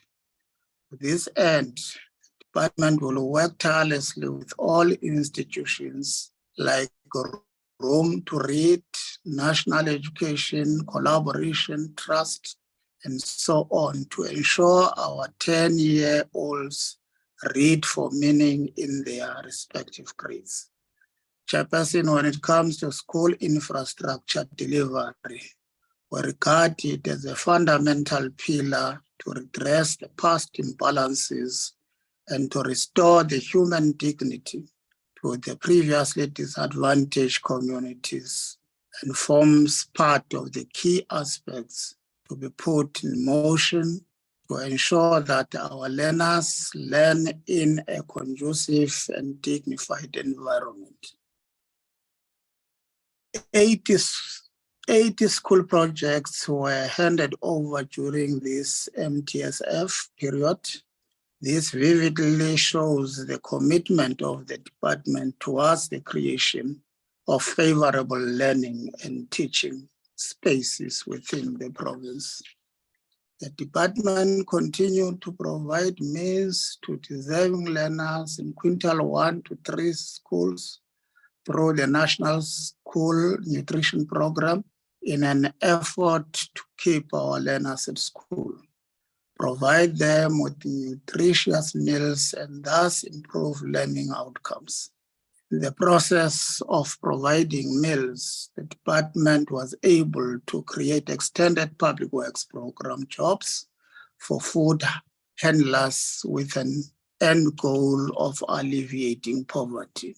The department is on course with its implementation of the prescripts of the National Development Plan of providing quality education for learners in the 0 to 4 year bracket. This was evident when the early childhood development was successfully migrated from the Department of Social Development to the Department of Education. The department has set aside a budget to construct ECD centers to alleviate the challenge faced in this regard. All the above mentioned programs are aimed at intensifying the delivery of quality education within the province and to mobilize all relevant stakeholders to play a meaningful role towards the attainment of these set objectives. Let us fold our sleeves and work towards our common goal to teach, learn, and thus develop through education as communities and a nation. Surely everyone will be brought on board, and no one will be left behind.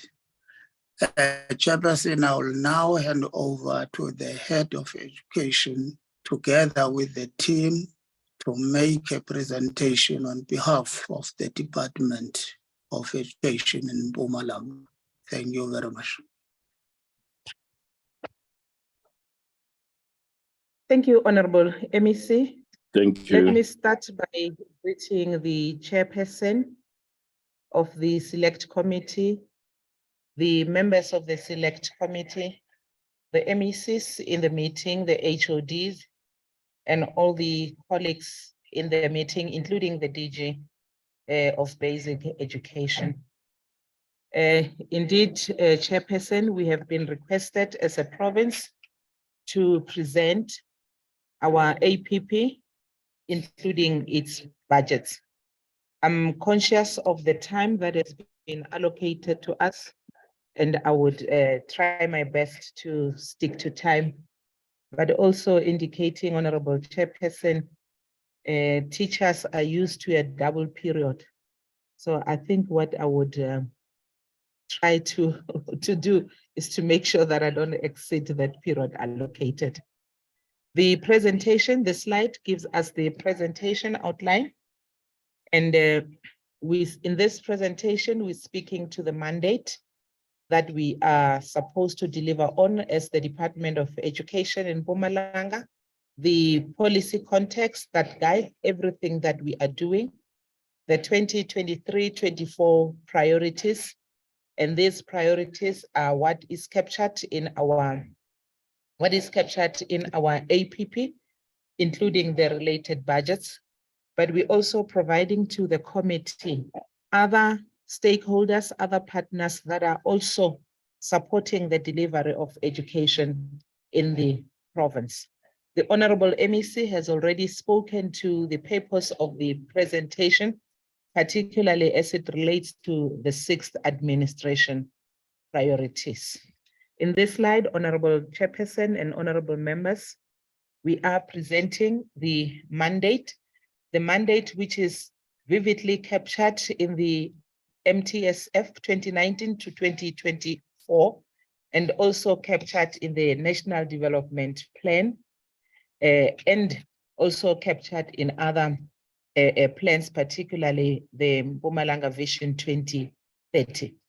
In this, the mandate includes improved school readiness, making sure that every 10-year-old is able to read for meaning, having youth that are better prepared for further learning, but also that the youth should be performing very well in the exit grades, and issues of addressing school leavers, and ensuring that each and every learner enrolled in our schools receive the necessary support. I would then not be speaking to the activities and the targets to ensure that we reach this by 2030. I would be outlining some of them as I continue with the presentation. We want to indicate, Honorable Chairperson, here how these link to the other targets that are related to earlier on, the NDP and the Mpumalanga Vision 2030.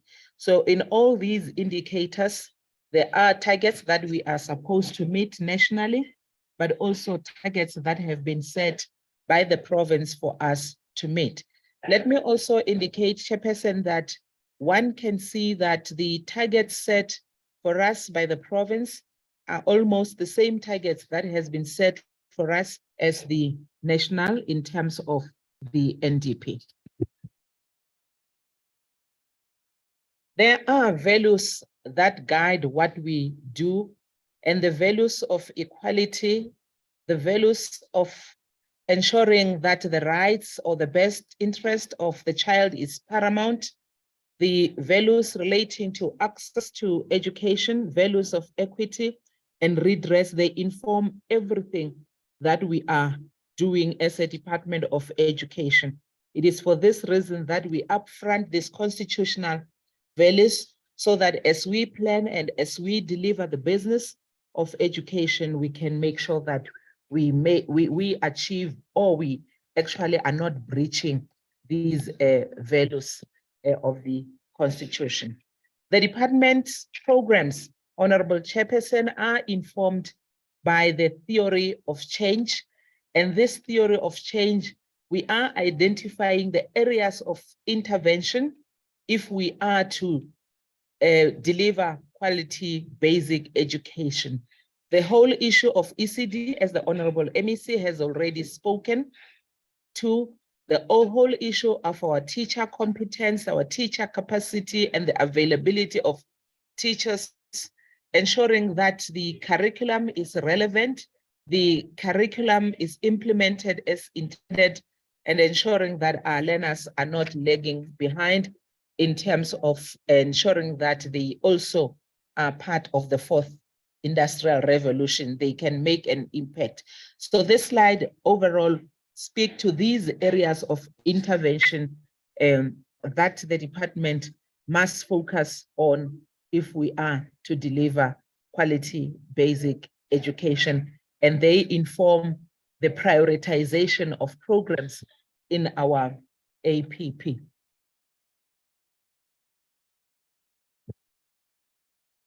I'll speak, Honorable Chairperson, to the basic education priorities. My colleagues from KZN, colleagues from Limpopo have already highlighted these basic education priorities, the whole issue of reading for meaning, skills for the changing world, teacher development, assessment and accountability, digital connectivity, ECD, the decolonization of basic education, school safety, health, and social cohesion, integrated infrastructure development, school nutrition, and integrated governance. These are all of us as a sector are striving to achieve and improve on. We can see the activities in this, the training of our educators for reading, the learners celebrating reading days, reading activities, and our resources, our mobile school library. We just wanted to share with the committee that apart from what we do in the classroom, there are activities that happen outside the classroom. And we immediately move to the 2023 APP. Honorable Chairperson, the full document of the APP has been sent to the Secretariat, and this would be a summary, a highlight of what we think are game changers as we implement the APP for 2023. In this slide, Honorable Chairperson, we're starting with the outcome, which is early childhood development, and focusing more on improved school readiness. And in this, we're talking more of issues of access and issues of quality. ECD, as the Honorable MEC has indicated, it is indeed a foundation. And with ECD, we are able to ensure that we can have efficiencies in the system. We can avoid dropouts in our system, but we can also ensure that our learners succeed throughout the education system. So it is important that our ECD programs are of quality. We would be increasing access to ECD services for the 0 to 4 age cohort, and we will be taking this to 60%. We are moving from a low base. At the beginning of the MTSF, we were at 33% as a province, and we're looking at going to 60% in this financial year. And through this ECD services, there are various activities that we would be engaging on. The issue of the ECD centers, ensuring that we can register the ECD centers, ensuring that we can assist ECD centers to meet the norms and standards for ECD, but also ensure that all the ECD facilities that have been transferred from social development to ourselves do not actually, we don't lose them. We would be focusing and monitoring the database of the ECD centers on a quarterly basis, and would also be ensuring that the number of ECD centers are increased to 1495. And in this case, would also be training our ECD practitioners. We want to indicate to the committee that as a province, we do have a facility for training ECD practitioners for the 0 to 4 age cohort. And we're happy to also indicate that this ECD Institute has been recently accredited by the QCTO to train and to issue certificates for ECD practitioners in the 0 to 4 age cohort.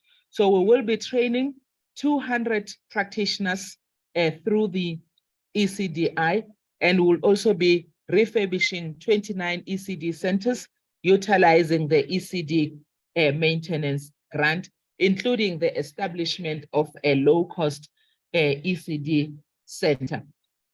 We would be increasing access to ECD education and ensuring that all the learners receive workbooks, particularly our learners in grade R. These learners are located in 1,067 primary schools. What we need to highlight here, Honorable Chairperson, is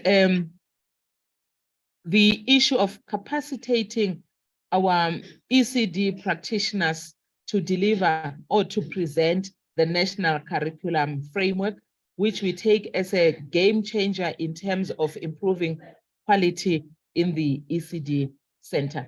We are constructing in our primary schools. For this year, we will complete 36 specialized ECD classrooms, and the province is currently training its ECD practitioners. We are happy to indicate that about 1,500 of them have already been qualified, and they have already been absorbed into the system as post-level 1 educators, and we have the 261 currently studying in the University of the Northwest, and they would complete their qualifications this year. So we will be supporting them so that they can graduate, and once they graduate, they are absorbed into the system.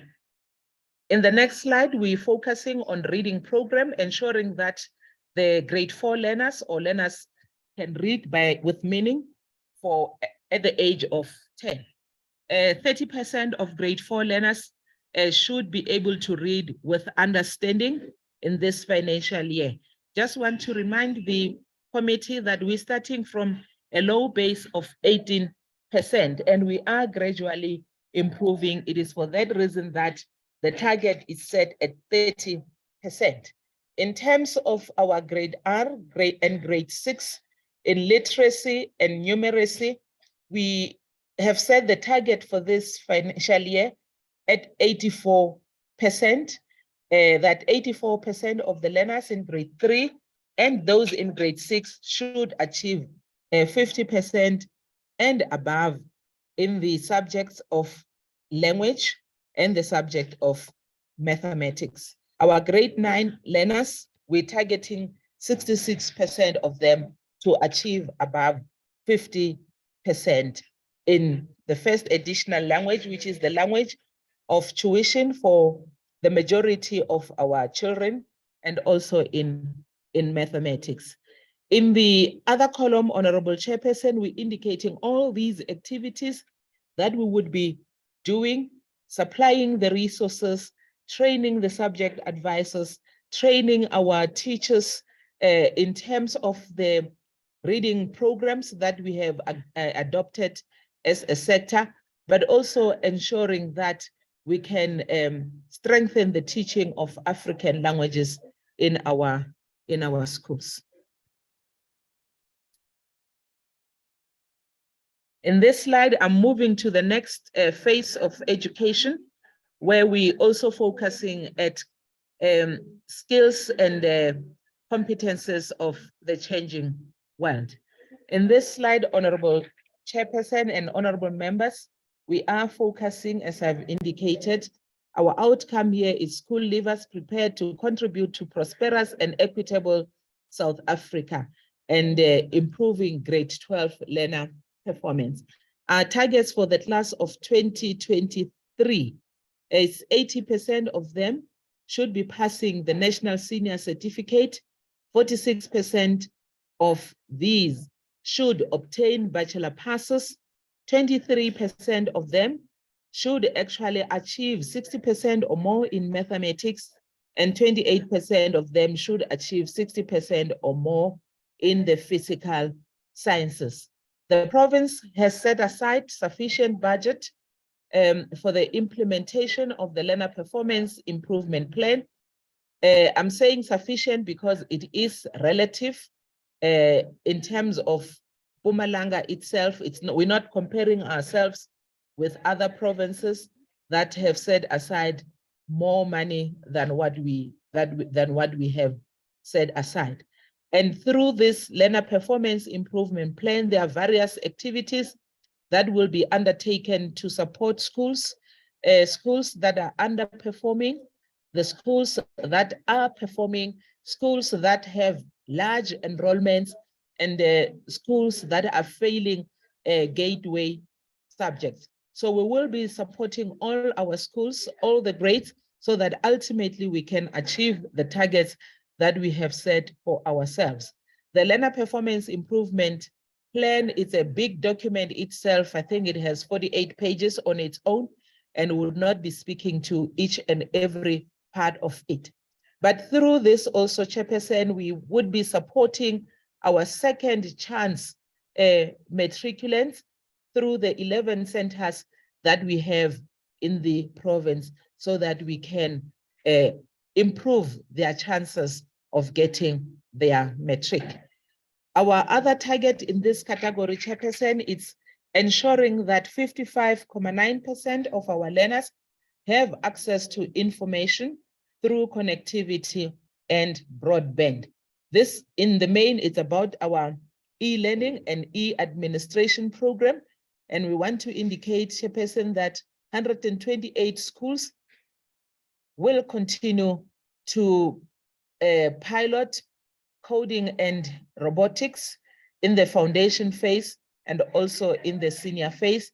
And we are also introducing a coding and robotic pilot and the vocationally oriented pilot in our secondary school and our technical secondary schools.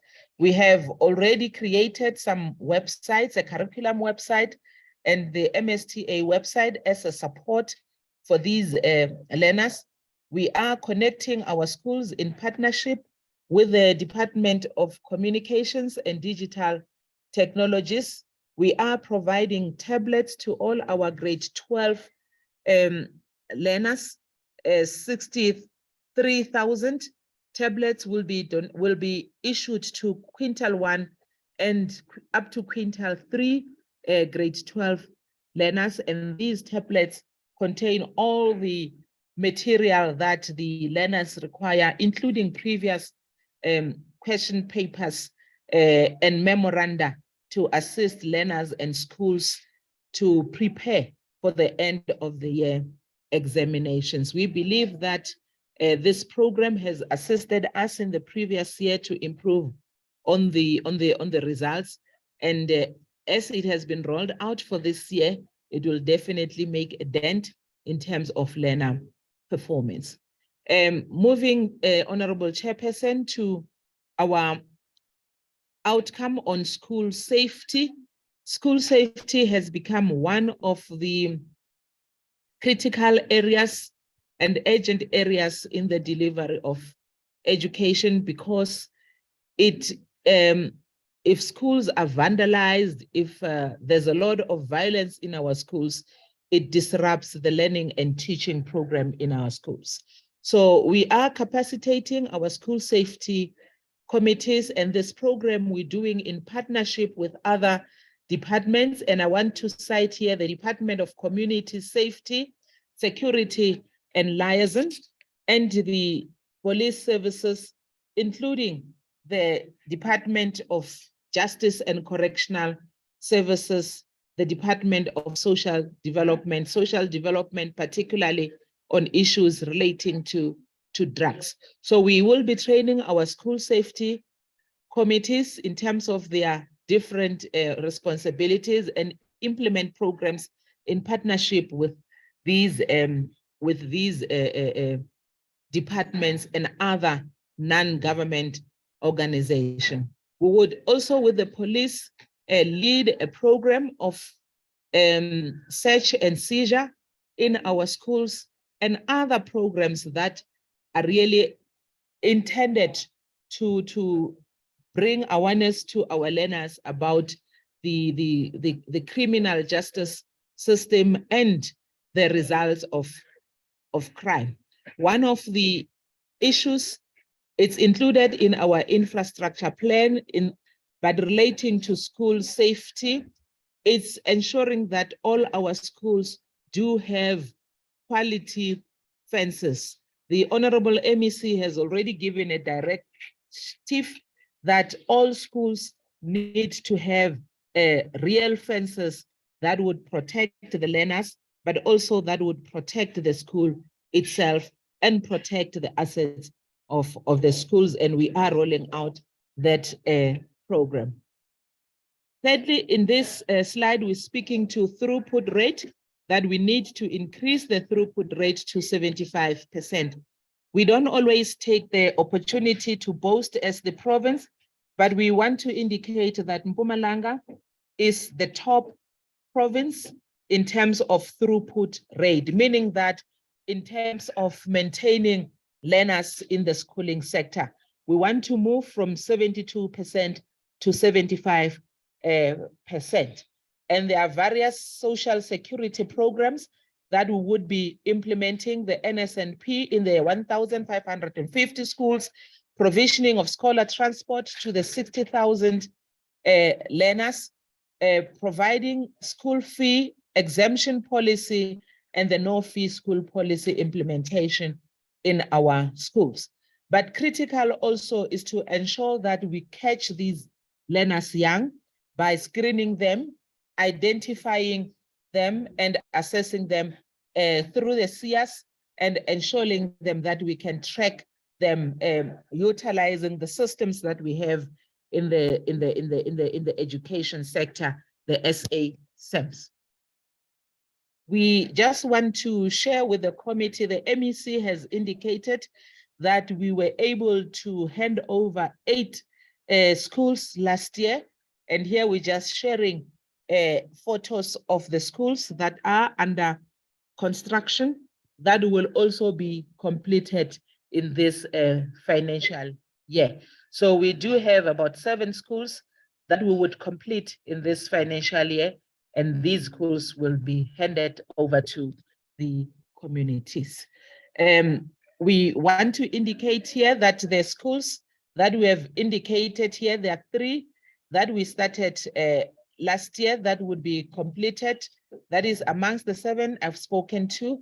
There's also the construction of the Mkondo boarding school. It did not start last year, it started the year before, but it is planned for completion this year so that it can be utilized by the beginning of the 2024 academic year. We would be implementing maintenance projects, and we're indicating here that there are 175 schools that are scheduled for maintenance this year.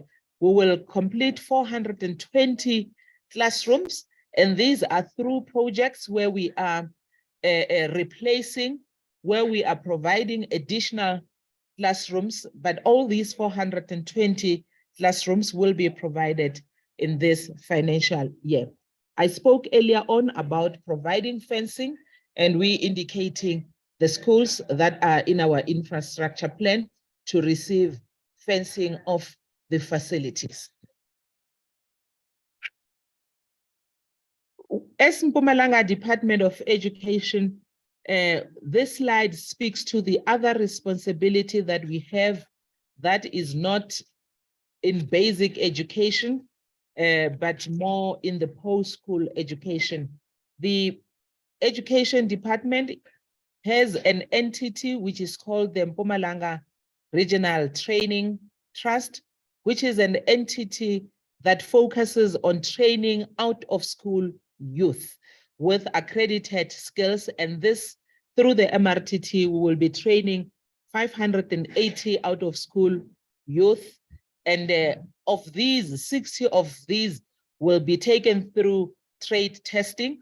I must indicate, Chairperson, that the MRTT is also an accredited trade testing center for construction-related training. So 60 students will be trained there, but there are other programs that are of a technical nature, and also including hospitality and tourism management that the out-of-school youth will be trained on. These out-of-school youth are not matriculants, but these are learners that have dropped out at some point, some of them even before reaching grade 9, and they're then picked up and they are trained through the MRTT. We are also responsible for bursaries, skills development overall in the province. We are managing the HRDS, the Human Resource Development Strategy for the province. And as such, we are leading the process of developing the Provincial Skills Development Master Plan so that everybody, both private and public employers, would know what skills are required by the province, but also the developers would know which area to develop skills in. So we will be completing the skills master plan for the province this financial year. We also are managing and administering the bursaries, both for locals and internationals, and also bursaries for all public service officials. And we want to indicate that we would be maintaining 1,781 bursaries, and these are both local and international bursaries, and would also be placing our graduates on learnerships and internships. We are also managing and develop or constructing the skills hub in the province, and we have a responsibility through the MRTT to ensure that the skills hub is functional. So it happens in phases, and all those will be implemented in this financial year. So all these are part of our APP. Chairperson, I've spoken earlier on to the partners that we have, and I would quickly go through the slide. There are a number of partners, a lot of them to be correct, but we have identified few of them for this presentation because some of them support our schools in terms of their extra classes, in terms of camps that schools are delivering, the teaching of maths and science. But we do have others that are supporting us in our program of infrastructure delivery and also in our program of human resource provisioning. The USAID is one such. We have just received volunteers through the US Peace Corps. These volunteers assist in promoting reading and children with learners in our primary schools and supporting our schools and teachers for the delivery of reading programs. On social infrastructure, we are highlighting these ones where new schools are built by our private sector partners. Barberton Mines, for instance, where they are spending 29 million in Gap Valley School, which is a relocation program. We also indicating the same mine where it is also building additional classrooms in Bongintlantla Primary School in Krill, where they would be spending an amount of 20 million. And this, I think it's 12 classrooms are already completed and are planned for handover. It would not be that 27th, it has since been postponed. Trans Alloys, also in Kangala, Trans Alloys would also be providing 12 classrooms to replace asbestos classroom in Kliwa primary schools. A new school is being built also in Wonderfontein through the Glencore and Simbiti mine. It's a project worth 39 million. It's a fully fledged school, though it is relocating a farm school, Morelach combined school. A new state-of-the-art school will be provided in Wonderfontein. And this project is progressing very well, is at 65%. The Tungela Hude mine is also providing additional facilities in our schools. Chairperson, I'm moving to the budget. I'm moving to the budget for the 2023-24 financial year. Our budget for this financial year is 24,920,784,000.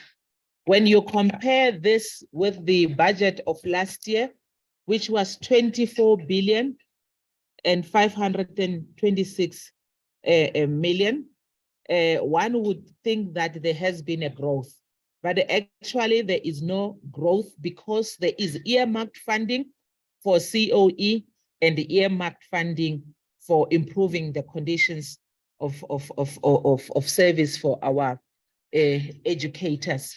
And we have also had a diversion of some of the money to 300 million so that it improves the LTSM and the transfer to our schools. So in rands and cents, we are noting that we would not have adequate funding to fund some of our priorities.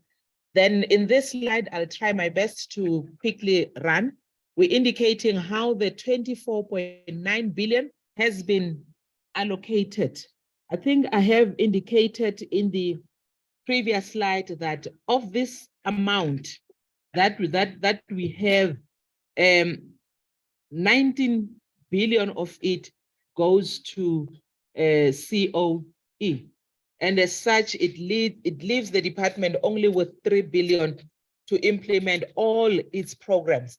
And this is how we have allocated the budget, but also indicating that the shortfall in each and every area of responsibility. Our colleagues from KZN spoke about the making sure that we're meeting the norms and standards for schools funding, and that as a province, they're not able to meet this.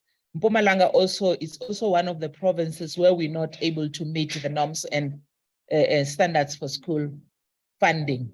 We're not transferring the money to the schools as it has been declared by the minister because of budget shortfalls. We are also highlighting here the issue of the COE, that our COE would be under pressure.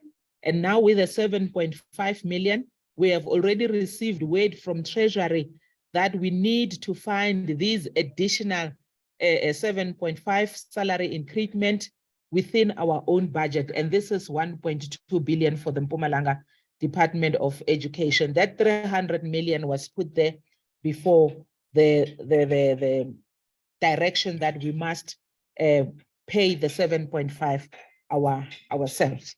So we highlighting all these shortages that we have, including in areas of providing adequate LTSM, including also to be able as a province to build more schools, our infrastructure program, particularly where we have to have emergency response that is not covered by the EIG.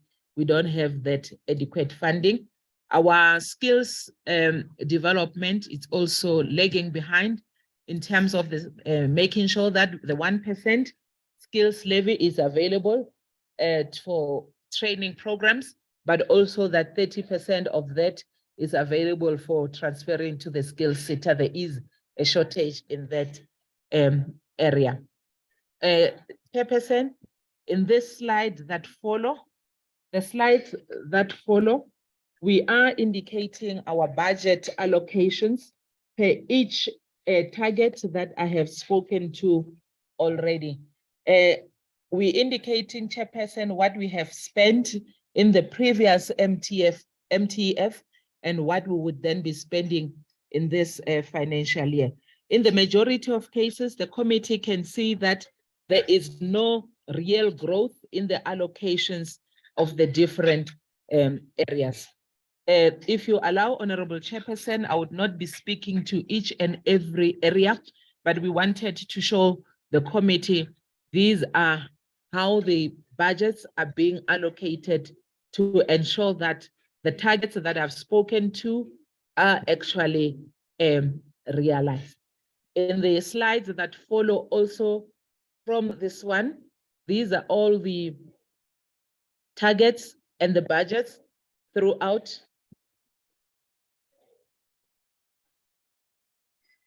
And we have, Honorable Chairperson, I would not be going to that slide. Also, we have also given an indication in the slides that follows exactly what is happening when we are speaking to collaboration.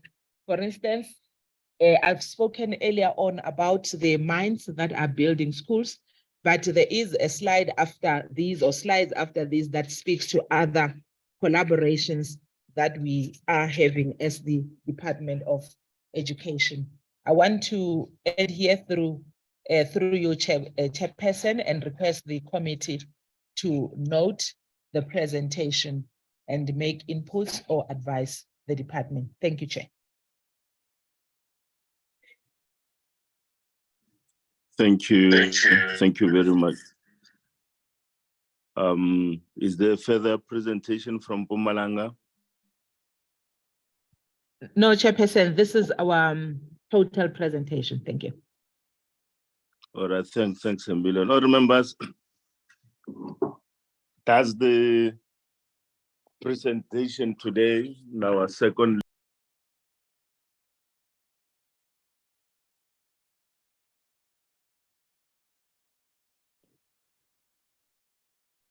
I say this is the presentation for our second education departments. Thank you, Mpumalanga, for an elaborate presentation. Honorable members, that's the presentations for today. And I guess this is time for us to engage with the inputs from the provinces. I must say that most of the questions, or some of the questions, will apply for all provinces. Like I said earlier in my opening remarks, that the second chance metric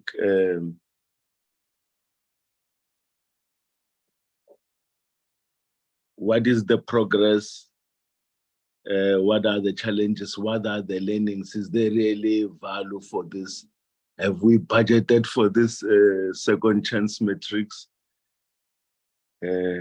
Just checking that with all the departments, with all the provinces. There is the ECD migration. This is very important to members here, because the move from social development to the education department to education of early childhood development. It's important because it lays a very good foundation. You cannot, for students to succeed anywhere, what is important becomes the foundation education that they get at the ECD level. This will pave the way for their smooth movement to going up. So I just want to check the migration, especially systems and processes required to raise the quality and standards of learning and teaching, because this thing is new. I'm not sure if there's the kind of training that we give to our ECD teachers. Does it really talk to the needs as said by the National Department of Basic Education? The other I would like to know is with all the provinces, the matters related to non-performing schools and underperforming schools. An underperforming school for me is a school that sets target to have 20%, let's say 30% metric pass rate this year, and they get 7. That is underperformance. But the school that says we're going to get 7 and they get 0, that is non-performance. And what I want to check is what kind of interventions do we make can we make in all these different scenarios of non-performance and that of underperformance? Yeah, I just want to check with all the provinces, those who have made presentations, that what is this that they are doing about that non-performing and underperforming schools. Mpumalanga has mentioned the American Peace Corps volunteer program and basic education. I just want to check if is it only in Mpumalanga, or are all the other provinces having the Peace Corps volunteers in education? And then from Mpumalanga, what value is this program adding in terms of their improvement of their teachers, teaching and learning? But at the same time, is there something that the teachers are learning from one another, both the young American teachers and our South African ones? And how do we also involve them in some of the programs where we deal with challenges that are facing us in our education community? Honorable members, that's the inputs from the three pets. Let us engage. I'll monitor this by I'll monitor this through my gadget. I see the hand of Honorable Ndongeni, followed by Christians, and then Lutuli, Honorable Baha, in that order.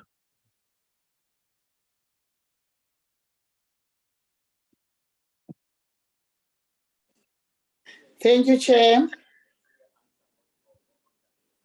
Morning, everybody in the meeting. Yeah, good morning. Chair, I have only 3 questions for all provinces, as the same 3 questions. The first one, if they can update us about the challenge of recruiting of teachers who teaches the math and science, since they are so scarce. Is there any plan, especially in rural areas? This is the first question for all 3 provinces. The second one, if they can update us about the ratification of pit latrines this year, how many schools, where, which districts, especially in rural areas? I'm sorry, because I'm concerned about the rural areas. This is the second one. The third one, about the bullying and discipline in school. They have a plan to deal with this challenge. If they have, they can share with us about that, because there's a lot of bullying in our schools. And the last one, Chair, the pregnancy of the teenagers in schools. Is there any plan they have? The 3 provinces. Thank you, Chair. Thanks, Honorable Ndongeni. Who is next? Honorable Christians, it's your turn. Thank you, Honorable Chairperson. I'm going to leave my video off, Honorable Chairperson. I'm also suffering with a cold and flu and so on. But I also have a few questions to the Department of Education and the provinces. My first question is directed to the Department of Education, but also to all the provinces, and that is regarding the school dropouts. Now, recently there was a newspaper article in both the City Press and News 24 that more than 200,000 pupils have dropped out of schools. Now, what has been the trend over the last few years with regards to the school dropouts in all the provinces? And why has these dropout rates been increasing?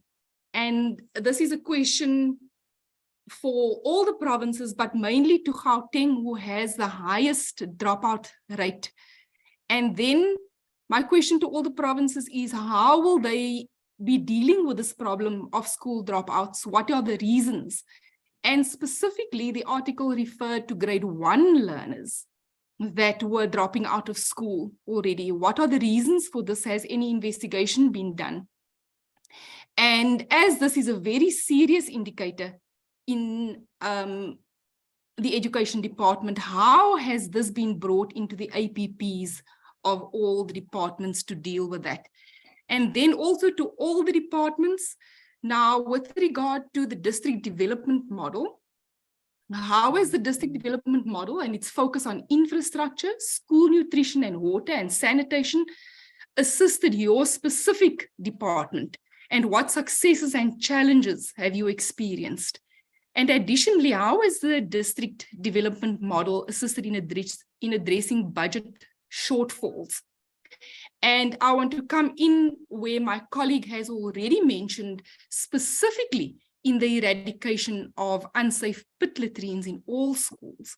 What are the Provincial Education Department's plans? Can they update the Select Committee and the timelines to eradicate unsafe pit latrines in school at each provincial level?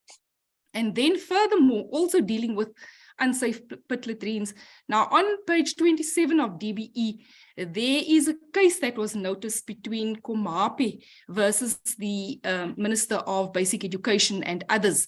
Now, according to this case, the plaintiffs have applied and were granted a structural interdict, and the defendants must provide a plan for how pit latrines will be eradicated, specifically in the Limpopo province, and if they can just comment on that.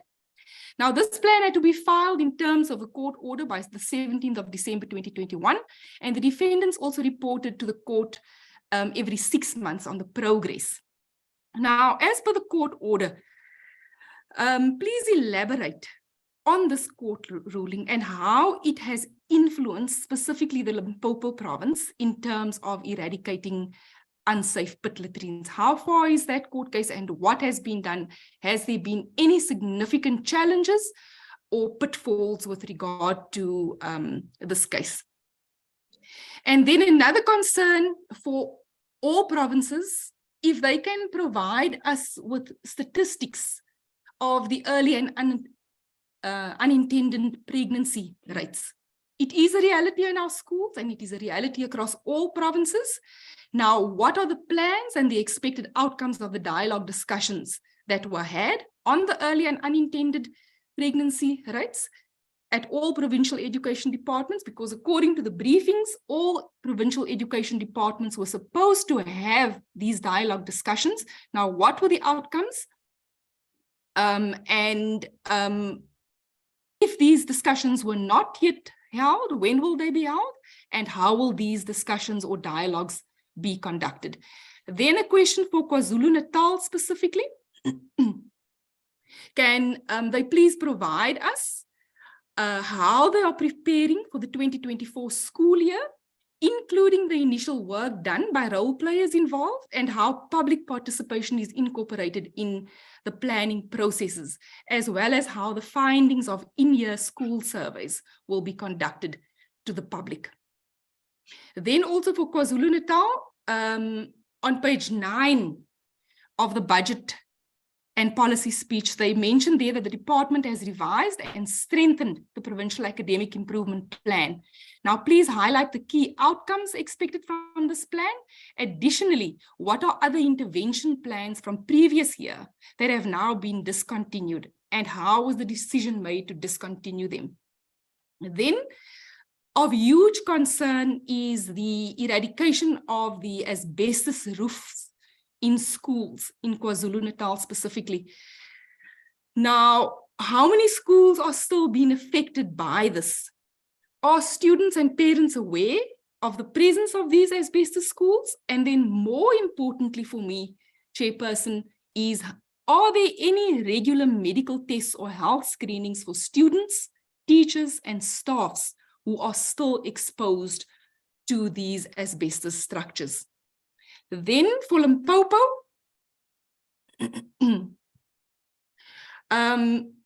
now there have been, for Limpopo, if they can please provide us with the consultative engagements with key stakeholders regarding the finalization of the e-education strategy. Now on page 40, they mentioned that they spoke about their ICT audit, and they also mentioned their IT training for teachers, including the quantity and the quality. Now, can they please provide us with an in-depth program for that IT training for the teachers. If they can't provide it today, maybe they can provide it to us on paper at a later stage. And then also, can they provide us an explanation on the broadcasting solution mentioned also on page 40. Very concerning by Limpopo is that on page 35, they mentioned that teacher competencies have been found to be below expected competence levels by a few these were teachers who subjected themselves to tests that were administered by the department, which I think was very good. But obviously some of them were found below competency. Now, how did the Limpopo province address this problem? Can more information please be provided as to what improvement has been done to see to it that this content knowledge of these teachers have been improved? And then also the Limpopo province mentioned that they have a problem with crime and violence as well as substance abuse in their province. So I would like to know what collaboration has been done with SGBs, perhaps, with relevant partners, and how are they going to be dealing with these challenges? In other words, can the committee please convey to the, can the department convey to the select committee the details of what resources has been allocated to capacitate these schools to deal with the problems of substance abuse, crime, and violence? And then obviously, this has also been a long-standing issue over the years. So what progress has been made over the years to date? And then lastly, Chairperson, to Mpumalanga province, it has been noted on page 22 that the department will establish ECD centers using mobile classrooms, and that this will be done by the end of June 2023. And it was also noted there that the department will cater for people with disabilities, which is excellent. However, the provincial department did not elaborate on how they will cater for people with disability, what kind of infrastructure will be built to assist and to cater for people with disabilities. Can they please elaborate on that kind of access to people with disabilities? And then these ECD centers that are, will these structures be permanently mobile classrooms, or is there a long-term plan to build permanent structures for these ECD centers? And then lastly, although I do have more questions, Chairperson, but I will ask one more question that is of particular concern as well, is the transport issues in Mpumalanga.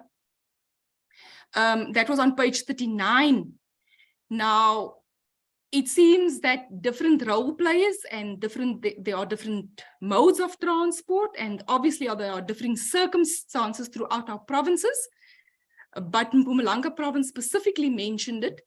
And my question is, how has the Mpumalanga Department of Education addressed the transportation challenges faced in providing education to learners in both rural and urban areas, but specifically the rural areas which seem to remain a problem? And what strategies have been implemented to ensure that the needs of learners in these rural areas receive special attention? What kind of collaboration has there been with stakeholders to relieve this burden on our learners in rural areas? Thank you, Chairperson. I will submit the rest as duly noted. Thanks, Honorable Christians. Honorable Thuli Madandona. No. Thank you, Chairperson, and greeting to everyone. Can I have my video off, please? You're welcome. Thank you, Chairperson. And my questions are mainly go MEC Kwazulu-Natal. I hear ukuthi udaba lwela nutrition baphezu kwalo, but I believe ukuthi it was very a recipe for a disaster nje ukuthi umuntu oyedwa akwazi ukukhipha ukudla kweingane more than 3 million. But my question, Chairperson, is based on iy'kole in rural areas, MEC. I feel ukuthi iy'kole ezikuma rural areas are not given enough attention. I will mention 1 or 2 schools. There's a school in Ward 13 Ndwedwe, Ward 14 Ndwedwe, is in Ndlovini Primary School. My mother, this year she's turning 71 years old. And kusanama block where she was studying wona uma early years as a primary school. Isikole sinama cracks, isikole sinama asbestos. I think MEC needs to pay more attention. There's another school in Ward 14, Sebenzile Secondary School. Infrastructure is falling apart. In Ndlovini MEC, we have enrollment plus or minus 1,300. But we only have 2 quantums as scholar transports, which I think department benzo ubulungiswa khona. Iy'kole zasemaphandleni, in fact yonke indawo MEC ukusetshenziswa kwey'dakamizwa kubonakala kudlangile kakhulu ey'koleni, and kubonakala sengathi i-Department of Education ayisebenzisani nomnyango wamaphoyisa ukuthi sikwazi ukusiqedela lezi dakamizwa, because abantwana laba abasebenzisa idakamizwa, I don't think ukuthi kungaba difficult ukuthi sikwazi ukubamba ukuthi bayithatha lezi dakamizwa. There's a school in Ward 18 Ndwedwe, it's a pharmacy, it's good. AM Mula, MEC ukuphasa kwalesa sikole kubonakala kwehla unyaka nonyaka, ungaze ufunga ukuthi there is no learning and teaching kulesa sikole. I will ask through you, Chairperson, ukuthi MEC again pay more attention in that school. And also Honorable Ndongeni and Honorable Christine have touched on about maths and science. Of course, seems as if la ey'koleni zasemakhaya kubonakala sengathi attention ayikho kakhulu kuthisha be-maths and science. My last one, Chairperson, is the special schools. Indawo ey'ningi zala emaphandleni, I would say maybe 80% doesn't have special schools. And now abantwana laba abaphila nokukhubazeka bayibona sengathi abanandawo because azikho iy'kole ey'khona ey'seduze nasemakhaya abangase bayi-attend. Ngingacela ukuthi mhlawumbe u-MEC asicacisele ukuthi baba iplan yabo yokuthi basilethele lezi iy'kole ikephi manje. And also in her opening, MEC also spoke about iy'kole that were damaged during floods last year. I would like to know ukuthi kulezi esey'complete-iwe ukulungiswa zingaki ey'semakhaya zingaki ey'semalokishini. Ngiyabonga kakhulu.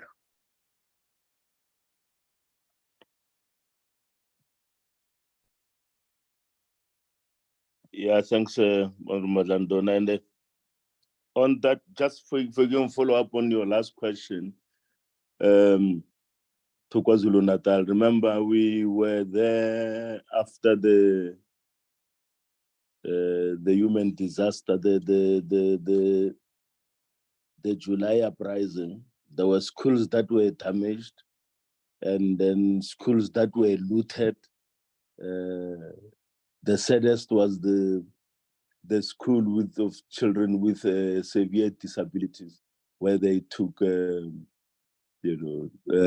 thugs took equipment that they are using for, for their vocational training. And of course, including food and pots and stoves for the school. So I just want to know if the matters related to the July uprising, if all the schools were renovated and or brought back to normalcy. And then there was again another disaster, which is not human, the natural one, the environmental one, the weather, the floods. Schools were also damaged. So what's the progress in terms of, dealing with the infrastructure that was destroyed and or looted Honorable Baha, you were next on the Chairperson? line. I was just making an addition on the. Chairperson? And then after Baha, there will be Honorable Ethel Nkosi. Yes, ma'am. Yes, Chairperson, I'm sorry to interject. I wanted to assist you. The school that you're talking about, it's in Ward 60 of eThekwini, at the Golden Step, the one for the special needs, Golden Step. Oh, yeah, yeah. Yes, Chairperson.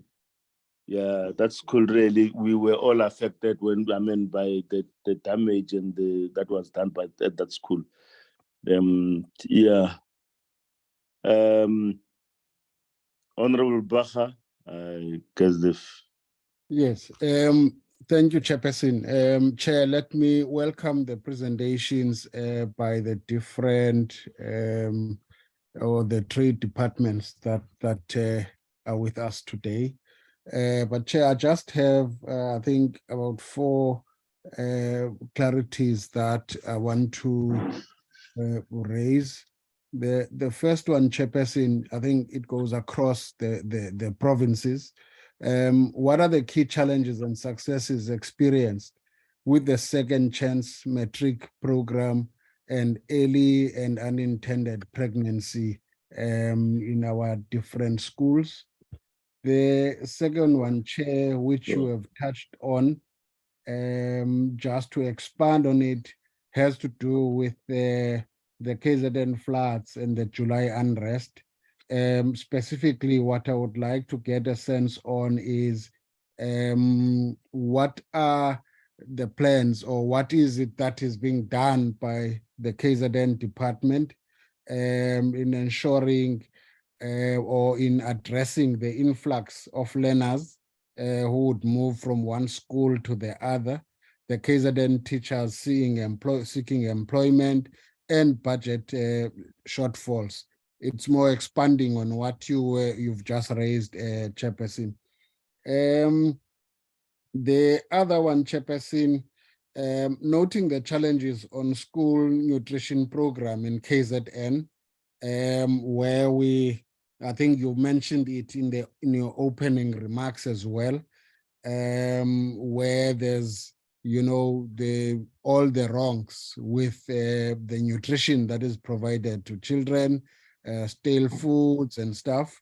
What I would want to get is a sense of what urgent steps are taken to address the food shortage in KZN as a means of intervening in the current problem that we have with the school nutrition program in KZN. The other one, which is the last one, Chairperson, is in Mpumalanga province. The ECD practitioners in the ECD centers are presently working without protective clothing, and the department intends to procure protective clothing for those centers. Can you kindly provide an update on the progress achieved in procuring protective clothing for all those ECD practitioners in the different centers? That was the last one, Chairperson. Thank you so much. Thanks, Honorable Baha. Honorable Nkosi. Thank you very much, Honorable Chair. Greetings to your good self, my colleagues, the MECs from different provinces and the officials. Honorable Chair, let me first join my colleagues by welcoming all the presentations made by our different provinces. And we would love to thank them for the presentations. It was the informative presentations. Honorable Chair, I think some of the questions or most of the questions that I wanted to ask are being asked by my colleagues, but I just want to check with KZN because they indicated in their presentation that the service provider has breached the contract. And they said they are still looking at the matter as to how are they going to do. But I just want to check with them that in the meantime, they are looking at the possibility of doing something. What is happening now? And also on the issue of the non-delivery of food, as my colleagues indicated, what is happening with those kids that are not getting food? What is the plan put in place? Because there's no way that we can accept that the service provider, which is hired, it's failing to provide food to our school kids. It's totally unacceptable. And the other matter that was raised by KZN, it's an issue of the unauthorized expenditure. I didn't hear the presenter talking about the plan put in place in addressing that issue of the unauthorized expenditure, because to me it seems that it's poor planning. If people will not comply with the procedures or whatever processes that needs to be followed, and opted to and use the unauthorized expenditure, I think that needs to be corrected, Honorable Chair. The other one is the issue of the scholar transport that it's raised by my colleagues as well. In Mpumalanga, Christians made it clear about that. And I just want to check with my MEC and the HOD that how did they address the issue of the officials? Because in our last provincial week that we had in Mpumalanga, the local taxis were vocal to say the department is supposed to give them, as the local people, the work to transport kids to schools. But seemingly the tenders were got by the officials that are working in the department. They are using their own taxis to take people, or their transport to take people to the schools, of which is totally unacceptable. And it was sharply raised in our provincial week meeting that we had with the department, and we were promised that will be attended to. Can I get an information from you? How did they address it, and is it addressed indeed? Because it's unacceptable for the local taxis that are making their own business, and they are sabotaged by the officials which are working at the department. I think those are the issues that I wanted to raise, Honorable Chair. Thank you very much. Thanks, Honorable Ngozi. May I just give this opportunity? Is there any other member want to ask another question? Let me so that we can ask the questions all at once.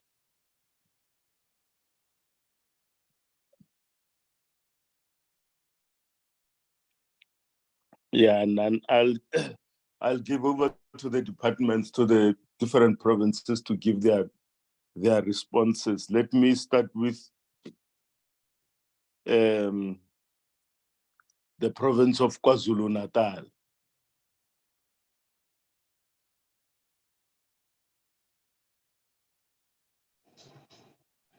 Thank you, to all the questions. Honorable Chair, for the questions. Can I come in first? Then the HOD will come later. Let me, Chair, address the issues pertaining the NSNP. Let me start by saying, after we have realized that on the 12th, there was a challenge, we then managed to advise to the service provider that he must try and get other people to assist him, because ours was to make sure that the learners are getting food. So with the assistance of other big shops, they managed to try and cover the province. But unfortunately, as I've said earlier on, they couldn't make it in time. And another issue that was the problem was the issue of the nodal points, whereby you'll find that instead of taking it to the 59 that were in their contract, they ended up addressing it in terms of districts. So the challenge was, it's far, the service provider, some of them can't reach there, which made it possible for all our schools to get food in time. I must say we've been working very hard as the province in ensuring that at least all the schools are getting food. But another challenge that we had was the challenge of the service providers themselves now, those who have decided just to cancel the agreement with the department. You'll find that in those schools, they will wait for the service provider to come and deliver, only to find that nobody is coming. And in that regard, the nutrition officials in our department were assisting in terms of taking food to school directly. It has not been an easy 8 days, but we've been trying very hard in ensuring that at least in all the schools, even if they were not following the menu per se, but we tried to make sure that at least there is food. But Honorable Chair, I suppose you have, unfortunately, you are all in the meeting, but there are new developments. So I'm hoping that moving forward, because there was a question which was saying, what is it that we'll be doing from now moving forward? For now, I can safely say that we will go back to the old way of doing things, whereby the service providers have been buying and taking it to schools. But this is what I'm just thinking for now. Immediately after this meeting, myself and the HOD and the top management, we will sit down and discuss the way forward. In a case of one person feeding the whole of KZN, Honorable Chair, on that one, allow me to ask the HOD to make a comment on that, because I believe it's a procurement issue and it was advertised, and maybe he is going to share with us what is it that they were looking at. Honorable Chair, honorable member raised concerns concerning some of the schools in Ndwedwe. Let me commit by saying that we are going to visit the schools and we are definitely going to attend to the issues raised. Then can I allow the HOD to come in with other responses? Thank you, honorable members.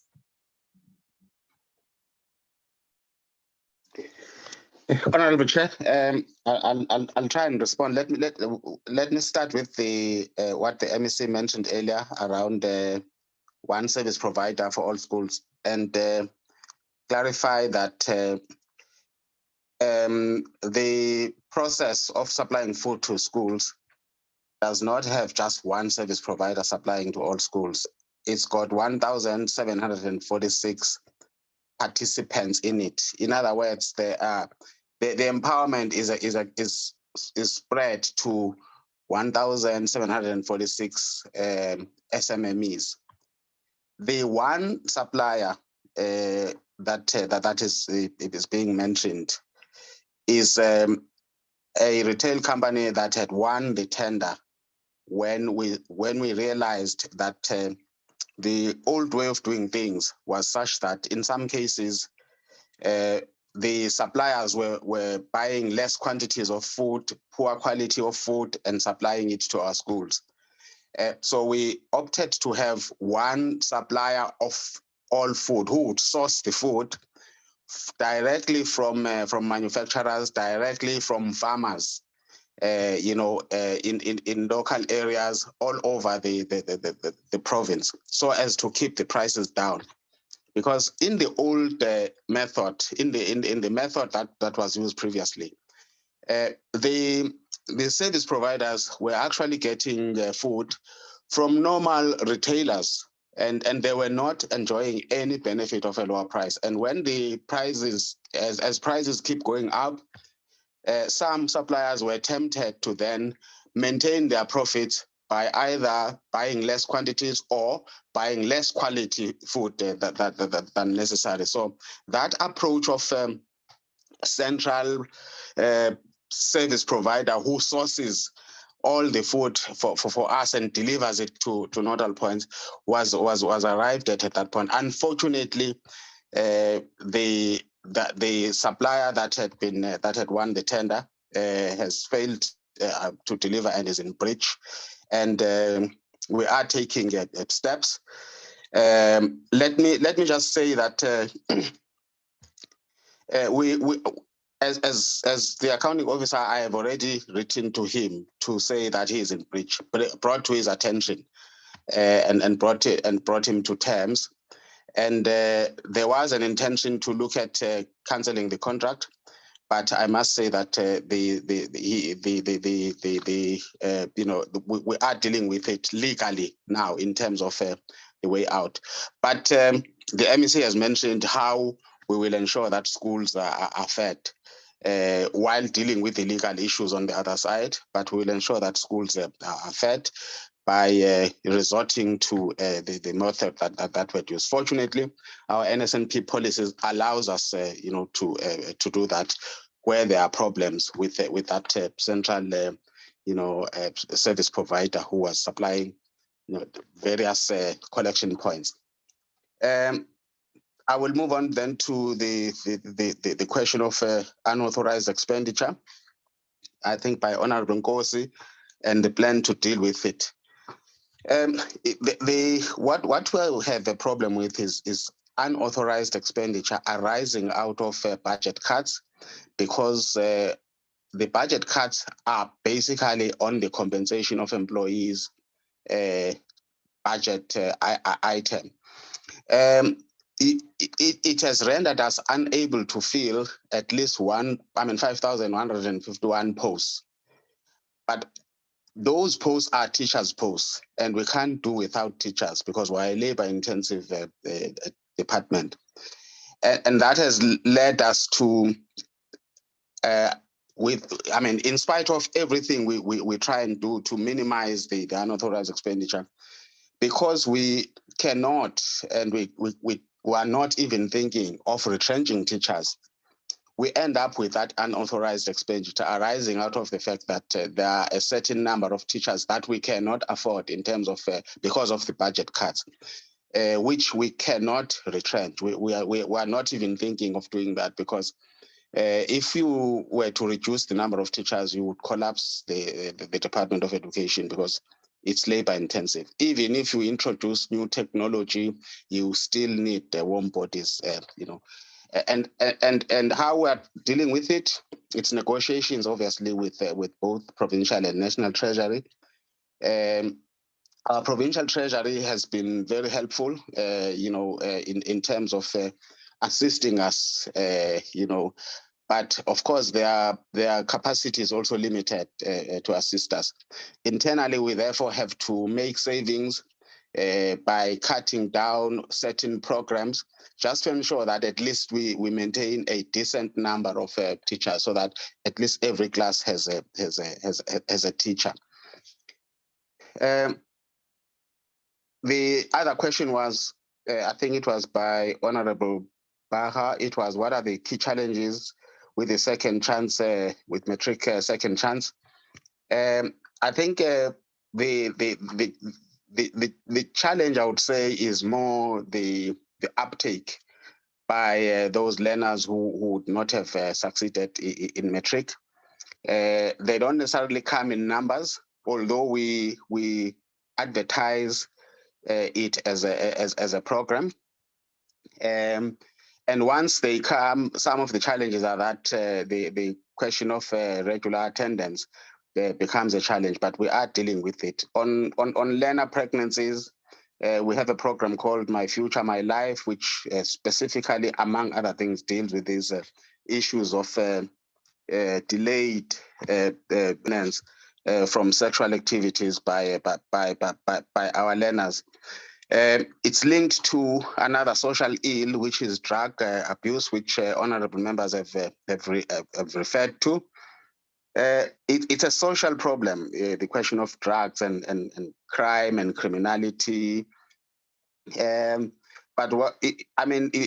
it's a matter that can only be resolved with not just the Department of Education, but other departments as well. The honorable member did mention, working together with SAPS. Indeed, we are working together with SAPS. Our schools are linked to police stations or clusters, and we do random searches. The police do random searches on certain days, to try and discourage learners from bringing weapons, drugs, and so on. But it's a battle that has to be fought at social level, because they don't get drugs at school. Drugs come to school from outside. And in other words, it's basically a societal problem, because it comes from within the surroundings of the school and affects teaching and learning. But we are working with the Department of Social Development, the police, the Department of Health to try and fight the scourge of drug abuse. On the question of our KZN floods, on floods, we have a comprehensive list of which schools were damaged and where we are in terms of repairing them. When the floods happened, we assessed the damage. We categorized the schools into those that were severely damaged and the province had to deal with. Those that were sort of averagely damaged. In the middle, we gave them to districts, and those that had minor damages, we allowed schools themselves to do the repairs from their norms and standards budget line item there, which allows them to do minor repairs. Those that are done by the province and district, we do have a comprehensive list of them in terms of where they are, and would gladly share it with the committee. That, in speaking of infrastructure, that includes the question by the honourable member on special schools. In the MEC's opening remarks, there was a list of schools that she mentioned as examples, and some of these schools that she mentions there are special schools, and indeed they are in rural areas. We admit that because of budgetary constraints, we are not there yet where all places in rural areas will have special schools. But what we try and do is have a boarding school, a special school, which is a boarding school, in each one of our districts, so that you don't have a special school there in that village with 10 learners and another one in another village with 10 learners. We try to consolidate them within the limited budget by building special schools with boarding schools. Of course, we have other challenges with that, like, for example, staffing them because of the budget. But we are, even in that challenge, we are trying to resolve it, and we will be appointing staff in special schools as well, particularly non-teaching staff, because they are even as important as teachers are. In special, a teacher assistant is very important, even a cleaner in a special school, a nurse, all these posts are important. That's why in a special school, you'll find that a special school may have, always has more non-teaching posts than teaching posts. If a special school has 20 teachers, it might be having, about 35 or so non-teaching staff because of the nature of special schools. Indeed, we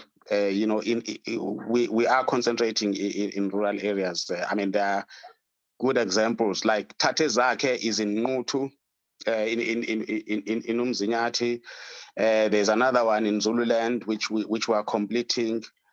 There's another one in Harding, for example, which is a beautiful school which we have completed. So we have a special focus as well on special schools, in spite of the budgetary constraints that we're facing. On the issue of food shortage in KZN, I think the MEC has dealt with that. We must indicate that when this happened, we immediately issued communication to all our schools not to necessarily follow the daily prescribed menu, but to cook what was available. So if there was meal and beans, even on a day where they should have been eating amasi, we urged them, we said, cook meal and beans. If you don't have, amasi they wouldn't have them because they don't have cold storage in the main in our schools. So they improvised so that learners wouldn't go hungry. But we are resolving the problem, and we're looking at it come the beginning of May to be resolved completely.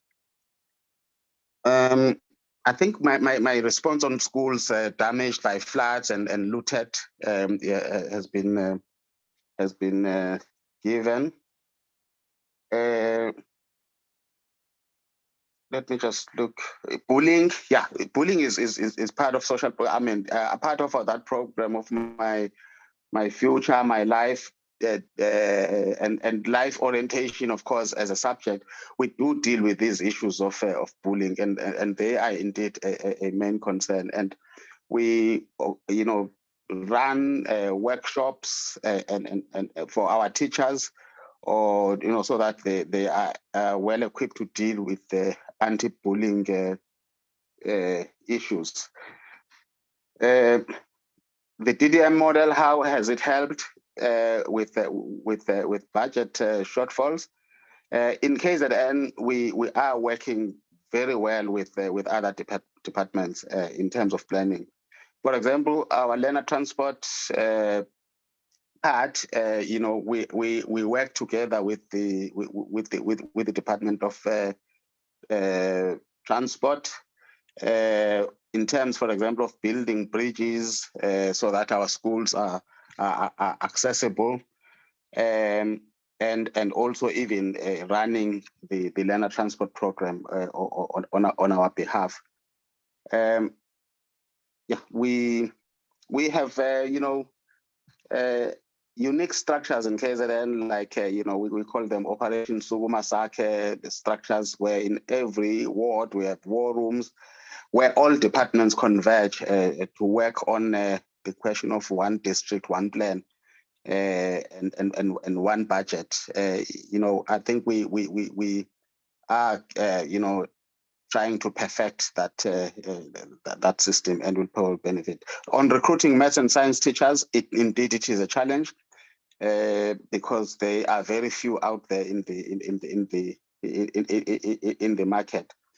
But we do try and work with the national department in the recruitment of Funza Lushaka learners that targets maths and science, and we try and recruit them based on the districts where they are, so that when they finish, they go back to teach where they come from, rather than just the trend of when you finish your degree, you go teach in rural areas. On pit latrines, we have a report which we can submit in terms of how far we are in the eradication of pit latrines. There is a program, of course, run by the national department on sanitation, and they have really assisted us in terms of eliminating pit latrines, and also ensuring that all sanitary facilities in our schools are safe. It's always a moving target, because as you eradicate pit latrines, you also have to maintain sanitation facilities that are aging, even if they are not pit latrines. Even if there's piped water in a particular place, you still have to do some maintenance, so that all sanitation facilities are safe and appropriate for our learners for wherever they are. In terms of figures and so on, we do have those, and we can supply them, as to how far we are from completely eradicating them.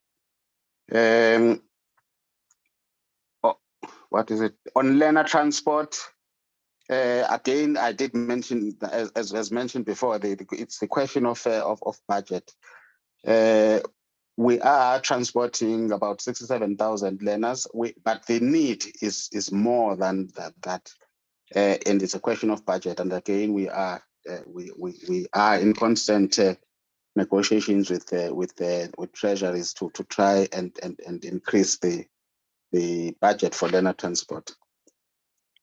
Chair, I think I've addressed almost all the questions that were directed to provinces specifically. Do you have Peace Corps volunteers in your province? Oh, yeah, we had them 2-3 years ago, and currently we don't have them. And when we did have them, indeed our schools, particularly in rural areas, benefited. And those Peace Corps from the US, also benefited through that sort of cultural exchange programs. I think the other question that I left out is the question of underperformance and what we do to assist those schools that are underperforming. We have accountability sessions, but our approach in those accountability sessions, because the word accountability sounds big and threatening. Our approach is not a threatening one, really. Our approach is one that says your school is underperforming or not performing. Give us reasons why the school is underperforming from where you sit, and tell us what you are doing and tell us what we should do to assist you. So that's the kind of, but for perpetual underperformers, our stance changes. It becomes, we've assisted you now, we've done everything to assist you improve. Then consequences in terms of the law take effect.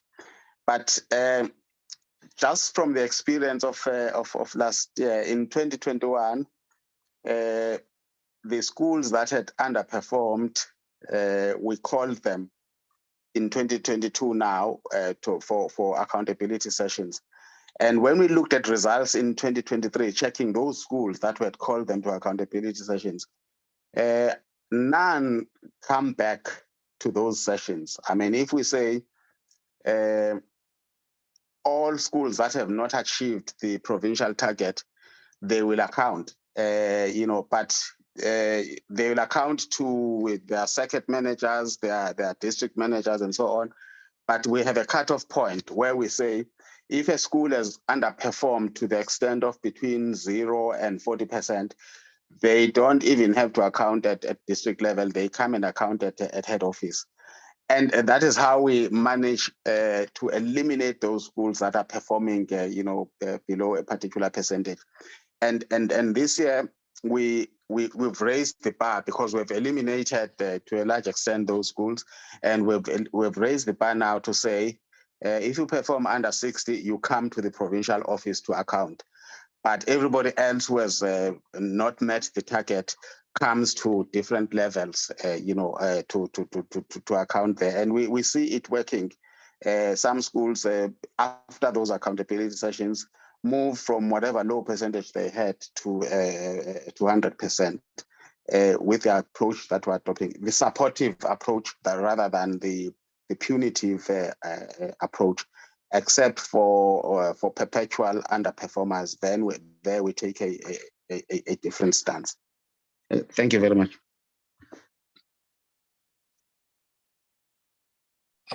Well, thank you, Miniel.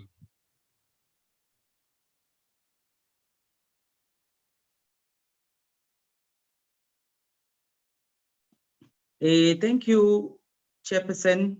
It will be us Limpopo following on the issues that you are. As the KwaZulu-Natal answered all the questions that were given to them.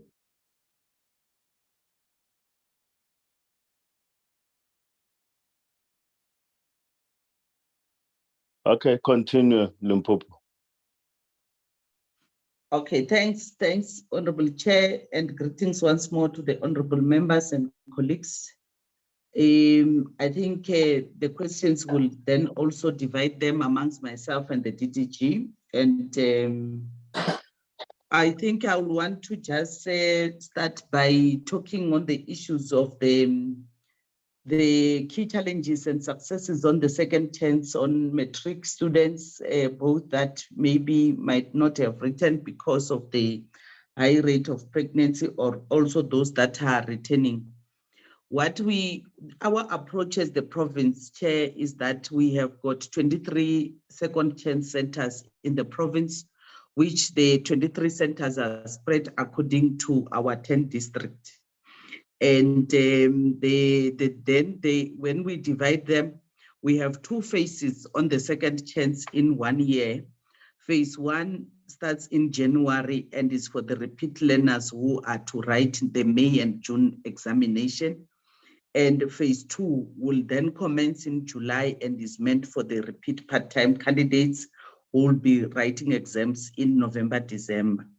And currently we have got enrolled students of 6,000 in the province, and phase 1 across all districts currently. For those that wants to improve on the subjects, those that did not sit that were not able to sit because of the issues as raised. So that is where we are in terms of the opportunities for the second chance on our learners. The other issue that I think I'll talk to is the issue on the plans on eradication of pit latrines, and I think the DDG, when he speaks, is going to add. I just want to say the program that we are dealing with is the program that is the question did say that we are on infrastructure interdict. We have got 3 categories, Chairperson and honorable members. We have got the category of the pit latrines that were identified to be 519, which currently the pit latrines are dealt with, they are done. We have complied with the eradication of pit latrines in the schools. We have got the second category of the unsuitable sanitation in the schools. Here, these are the schools that you will have pit latrines that still exist, and you also have, it's either environmental sanitation or waterborne sanitation. So what we are doing for this year currently on dealing with the issues and complying on the unsuitable sanitation that are in the schools according to the interdict is that we have then categorized, and we have since sat down to say we are going to enroll a program that will make sure that the pit latrines that are still existing in schools where we have got environmental and waterborne are then demolished. Chairperson, I'm raising this because it needs to be understood that there are schools in our rural areas where, because of not being able to have water full time, they will not have waterborne sanitation.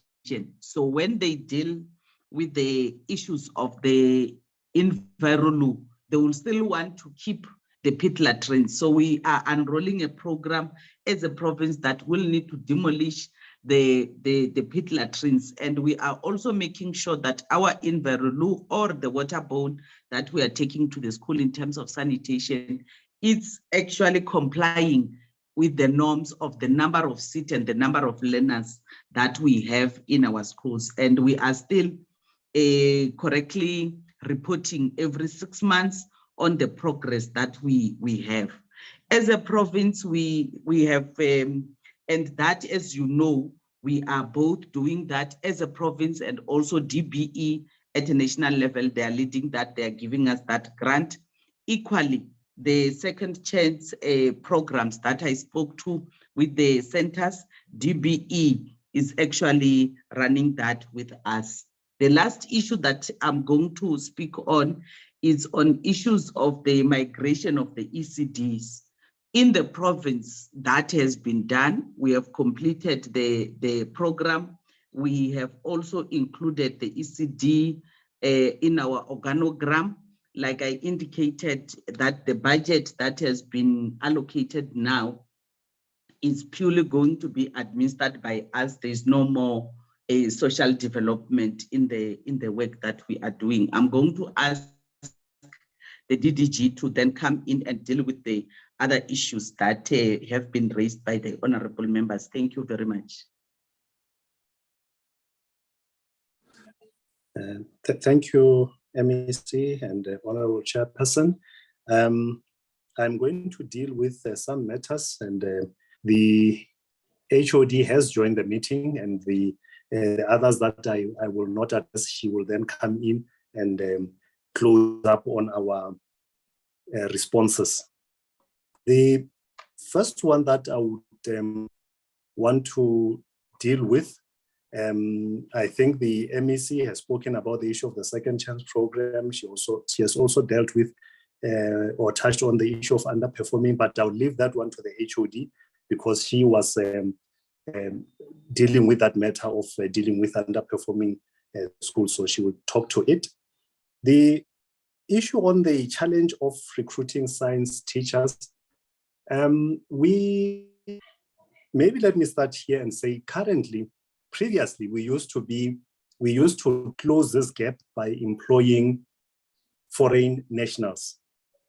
But as members might be aware, currently in education, or education is no longer classified by Home Affairs as a scarce skills environment, which means you cannot appoint somebody from outside on the basis that is a scarce skills, which means a scarce skill, which means that we are sort of like now at the stage where we have covered the gaps that we used to have. And because of that, as I indicated a bit earlier on, the process that we are following is that if we identify that we will have a skills gap, we provide the DBE with our identified critical subjects for which the Funza Lushaka bursary scheme must talk to.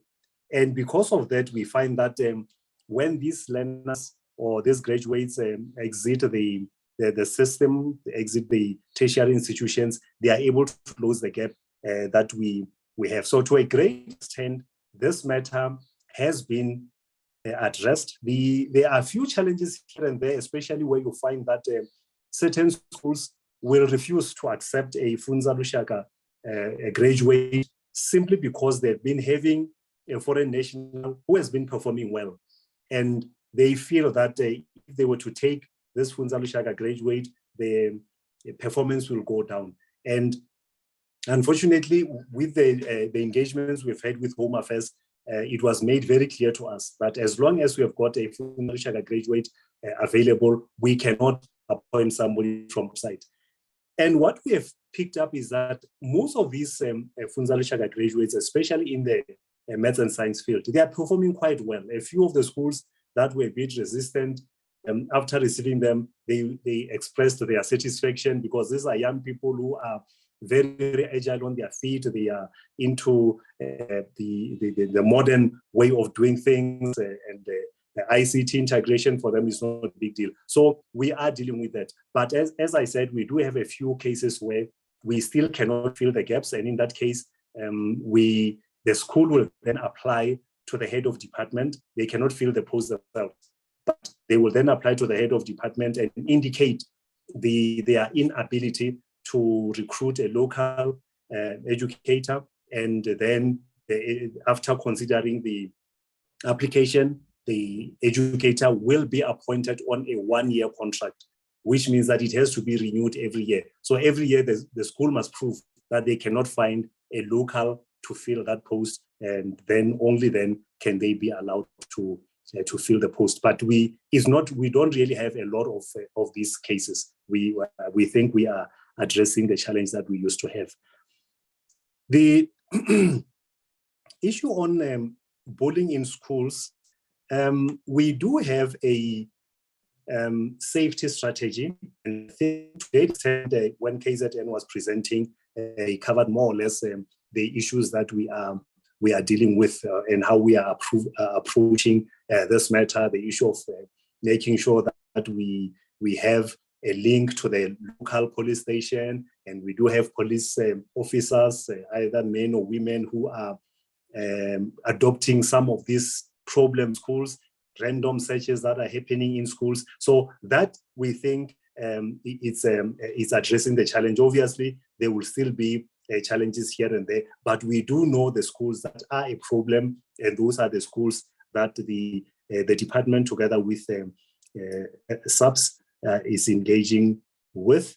But also, not only with subs, but we are also engaging also with the Department of Health, because some of these challenges in schools, they also have to deal with, as the question was asked, about issues of teenage pregnancy, substance abuse, and all that. So we then have a very good working relationship with the Department of Health, where we go into the schools and the challenges that we have identified, the Department of Health will assist us in addressing those challenges, and in particular, or including issues of teenage pregnancy.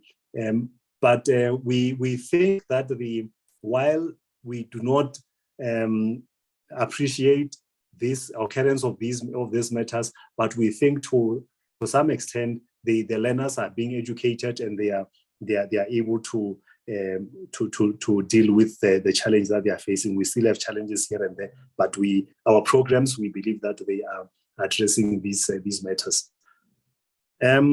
Then the next aspect that was raised, it was on the issue of the school dropouts. To a great extent, these the ones that we have noted pertain to learners who are either being bullied or because of pregnancies and other social factors. And we have in our APP, we have a section where we deal with how we are going to deal with these matters of dropouts. But I think the actual statistics, as of now, those can be provided. Unfortunately, what we have was the statistics as at the time when we were preparing the AP, that is for 2021. But if there is a need, we can then update that information and provide it to the committee. But we do acknowledge that it is a problem and that we are dealing with it. And our program, which is the HIV and AIDS Life Skills Program, that is where this matter is being attended to. The next issue is on the district development model. I think it was to some extent what KZN said covered us a bit, but we do acknowledge, we have noted the district that has been prioritized by the province. We are working together with the team, the provincial team, on the district development model. And from our part, what we do, probably like all other provinces are doing, that our projects will be indicated per district. So the district will be very much aware of the projects that are going to be implemented in their area, and then they can then come up with any other additional projects that they want to implement. However, I must hasten to indicate, Chairperson and colleagues, that this is still a bit of a challenge. We have noted that even though we do have information for all the districts, sometimes the districts will run on their own, and we are not engaged when it comes to the issues of developing or finalizing their IDP, so that we can then come in and make sure that we've got an integrated plan. But at the district level, we do provide the districts with the projects that we have, and they will then come in and do what is within their mandate.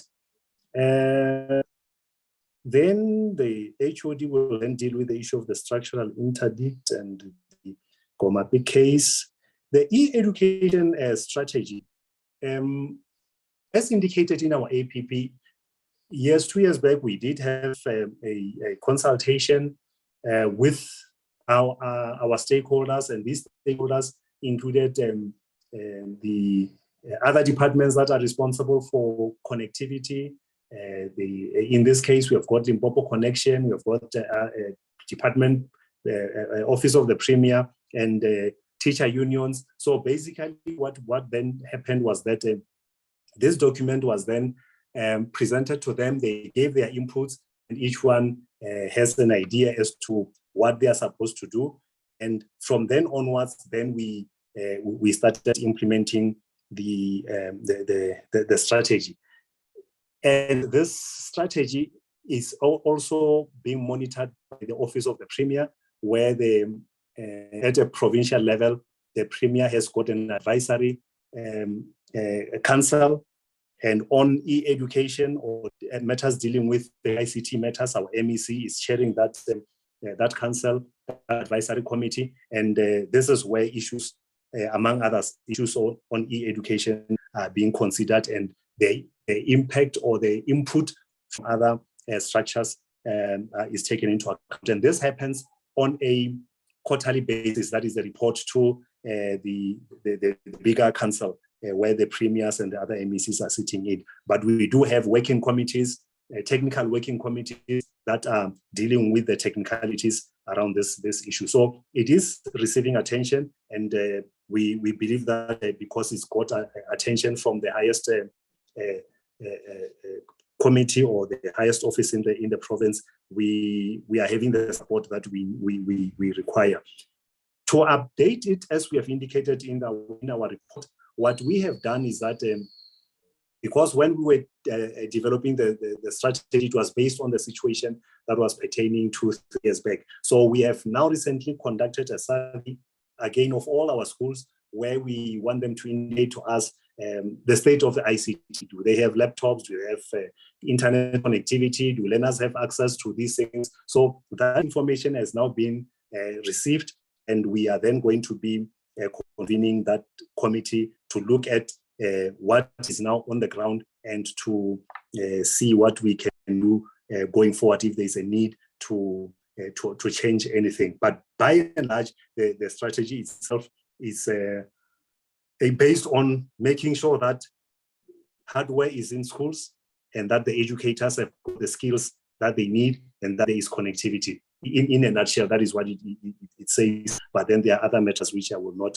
mention here. But we can share the actual strategy document if there is a need to do that.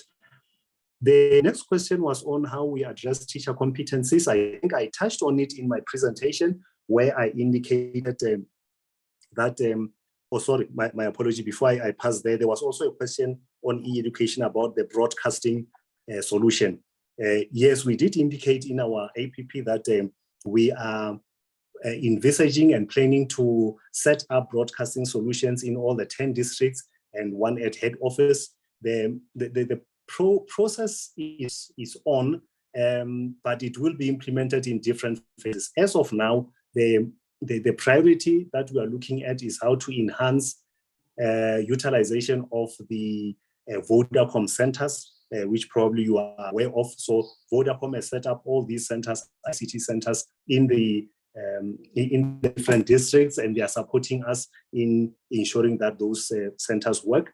The centers are then used to actually have virtual trainings and broadcasting lessons in the district itself. So that is the one that we are starting with. But going forward, we are planning on procuring the equipment to now have a fully fledged broadcasting solution that can also help us in ensuring that even on YouTube, we are able to have our presence felt. But we do have a footprint in terms of being on YouTube. We are on Instagram, we are on Facebook, and currently we are now moving into TikTok. So the idea is that we have to be able to provide a solution to both the learners and the educators. And the learners, we need to know where the learners are and make sure that we are in their space and we are able to provide them with the necessary assistance.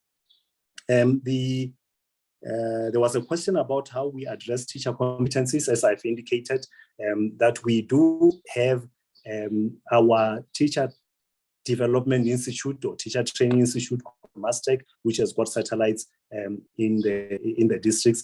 That institute is the one that will activate or actualize the results of the analysis of the grade 12, or let me just say the results of the analysis of learner performance. So, for example, now that the grade 12s we have received their results for last year, the HOD has been leading the program to actually go to all the districts and analyze what actually is happening. Now, from there, we then come up with areas of concern, areas that need attention, and it's quite a detailed presentation that is made, but it will tell you this subject, that one, we have a problem with this subject. In this subject, we have a problem with this particular topic. Now that the result of that analysis is then taken up by our Teacher Institute, MASTEC, and they then develop training programs for our educators. Others, they run themselves, others, they will get other people from outside to do that. So that is how we are dealing with this challenge of teacher competencies. But I have also indicated that on ICT integration, we are working together with the ETDP SITA to train our educators. Crime and substance abuse, I've indicated that we are collaborating with SAPS. I will not repeat that, but we have also started reactivating the QLTC program, which we believe this is essential, because basically then says all the necessary stakeholders in the community should have a view as to what is happening in schools, and where we have got a problem, we engage at that level for them to assist us. And we think that in terms of the crime and substance abuse in schools, which most of the time, if not always, emanate from the community, engaging community structures is very essential to dealing with this matter. Yeah, I think I will leave it there and then ask the HOD to attend to the other matters which I did not attend. Thank you, Chairperson and honorable members. Well, thank you very much, Mr. Mashaba. I am just going to add on what the MEC presented earlier on in terms of the eradication of pit latrines. There was a question as to whether we were able to submit the plan as dictated by the court, and that we did. And I just want to also indicate to the members that we report on progress after every 6 months. So we have been doing that. Now, with regard to the eradication of pit latrines, the MEC indicated that we had to prioritize these pit latrines, and we categorized them into 3. The first priority is inadequate, it's inappropriate sanitation. And with regard to this, what happens is that, well, the reason why we say they are inappropriate is because of the fact that you find that in all these schools, they only utilize basic latrines, pit latrines. So that is the first category that we have. The second category, in terms of this, when we did our condition assessment, we came up with 380 schools that needed that used basic pit latrines. And so far, we've actually dealt with all these all these schools except 82. And these are the ones that we are going to finish at the end of May. So in this regard, after we have actually dealt with the 82 schools, it would mean that in Limpopo province, we won't have basic pit latrines. Now, the second priority is inadequate sanitation. With regard to this, in the condition assessment, we identified 1,798 schools with inadequate sanitation. Now, what it means here with inadequate sanitation, it means that it's a combination. You have schools that have adequate sanitation, but alongside this adequate sanitation, you might have pit latrines. And what we do here is that while we are providing appropriate sanitation, we then have to demolish the pit latrines. So with regard to this priority, we are supposed to start in 2024. But what we have agreed upon, as the MEC indicated, is that we need to demolish these pit latrines, particularly in primary schools, because that is where we experience accidents. So we have prioritized primary schools in terms of the demolishing process. Now, in terms of this category, I said we identified 1,798 schools, but because the building of schools continues, we are left with 1,010. And by the time that we start with the program in 2024, we are very sure that we'll be able to finish maybe even before the end of the time frame. Now, the third priority is called the compliant sanitation. With compliant sanitation, we have 1,523, and these are schools that have compliant sanitation, but this sanitation needs some kind of refurbishment. So this is the last category that we are going to deal with. And in this category, again, we also check if these schools need extra toilets, because you find that these are schools that have increased in terms of learner enrollment. So these are the categories that we are dealing with as the province. And as the MEC indicated, with the first court order, the first Komapi court order, we had 515 schools.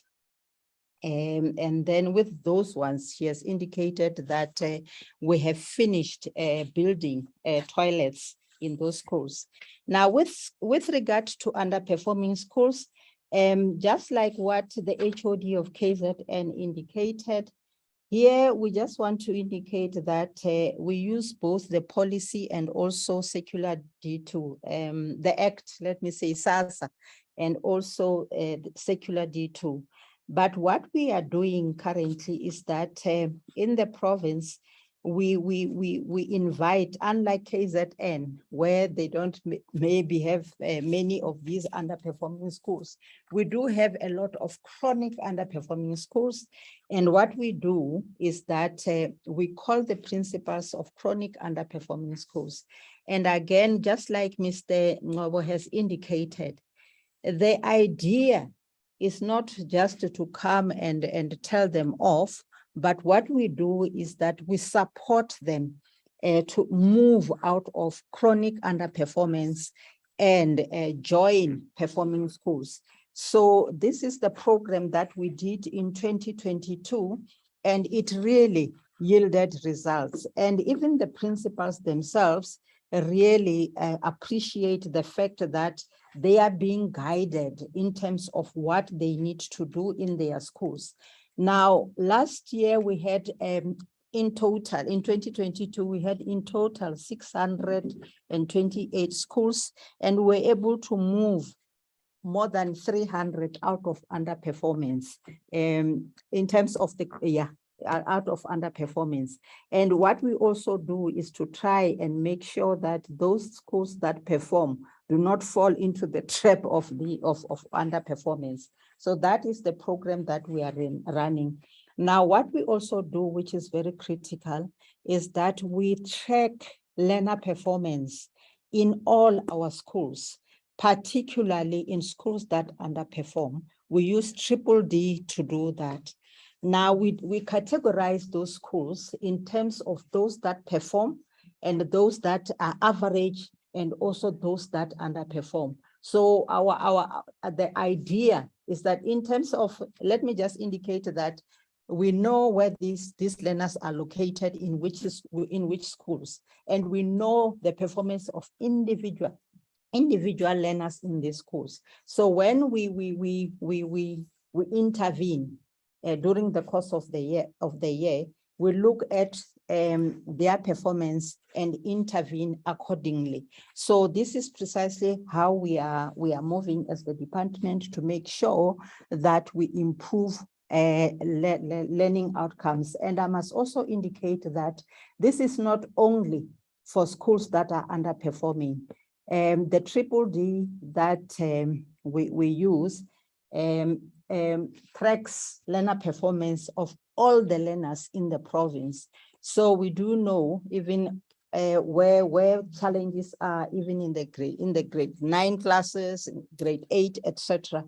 So that is the system that we are using, and we are also, as the department, making sure that we institutionalize this system from school level up to district level. The districts are using, the circuits are using, and the majority of our schools are actually beginning to use DDD to track learner performance. And I think those are the questions. And there was a question on Peace Corps. We just also want to indicate that we used to have them, but we don't have them now in the department. So we're just indicating that, yes, at the time that they were there, they really assisted our schools a great deal, because they have certain skills that they bring into the schools, and they support our schools even in terms of school management and leadership. I think these are the ones that had remained. The issue of special schools, I think it was actually, I don't know whether it was only for KZN, but I just want to indicate that as the province, we have begun to build special schools. We call them mega schools. So these are big schools where you bring a lot of learners from special backgrounds, with special needs to a particular school for them to be taught. So we do have that. We have Riboni, which is our state-of-the-art special school, which is about to be finished in the province. And we have other schools that are in the pipeline for disabilities. Yes, thank you very much, Chairperson. I hope I managed to respond to the remaining questions.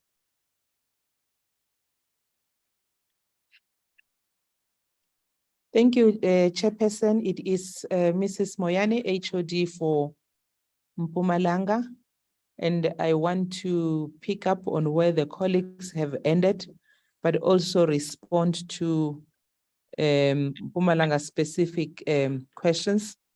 The Honorable MEC had indicated that he would then come in after I had given my responses. Can I continue, Honorable Chairperson?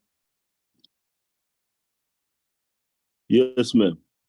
Thank you, Honorable Chairperson. On the matter pertaining to the US Peace Corps, we currently have 8, and the way the program unfolds is that we do have and input in terms of the areas of specialization that we require, so that the people that ultimately land within our shores can speak to our own needs. Indeed, they do support the program, and they also learn something from our own communities, because these volunteers, they live within the communities, and we place them in the rural area so that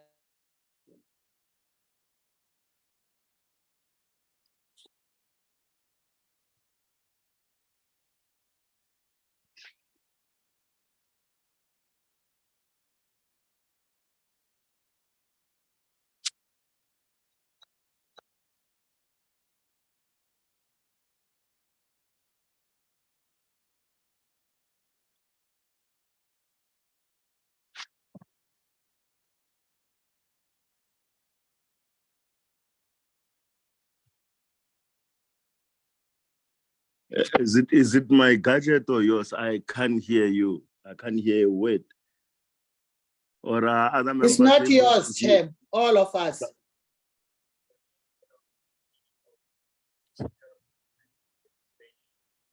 Okay. Is there anyone from Limpopo who'd like to take over that question? Or maybe, you know, I've lost connection, Honorable Chair. I've just joined now, utilizing a different device. I hope I can still be audible. Can I continue? yes, you will. Thank you, Honorable Chairperson. I was saying on the Second Chance program, the program is in the main funded by the DBE, but the province does augment to ensure that there is coverage across all the districts of our province, or even our sub-districts. We, as a province, spend a lot of money in terms of the examination processes and the administration of the exam. The DBE pays for the teaching program, and we pay for the assessment program as the province. True, as Honorable Ndongeni, the question was around the recruitment of MST teachers. It is true that as a country, we battle to get math and science teachers. And what we're battling with is to get our best performing learners opting to become teachers for maths and science. But we want to indicate that we have been able to get a number of them through the maths and science, for maths and science through the Funza Lushaka program. And also as a program, we do augment and provide additional bursaries so that we can have a sizable number of the maths and science teachers. What is giving us confidence and satisfaction, Chairperson, is that we can see that the young teachers that are getting into the system through these programs are making a mark in the system.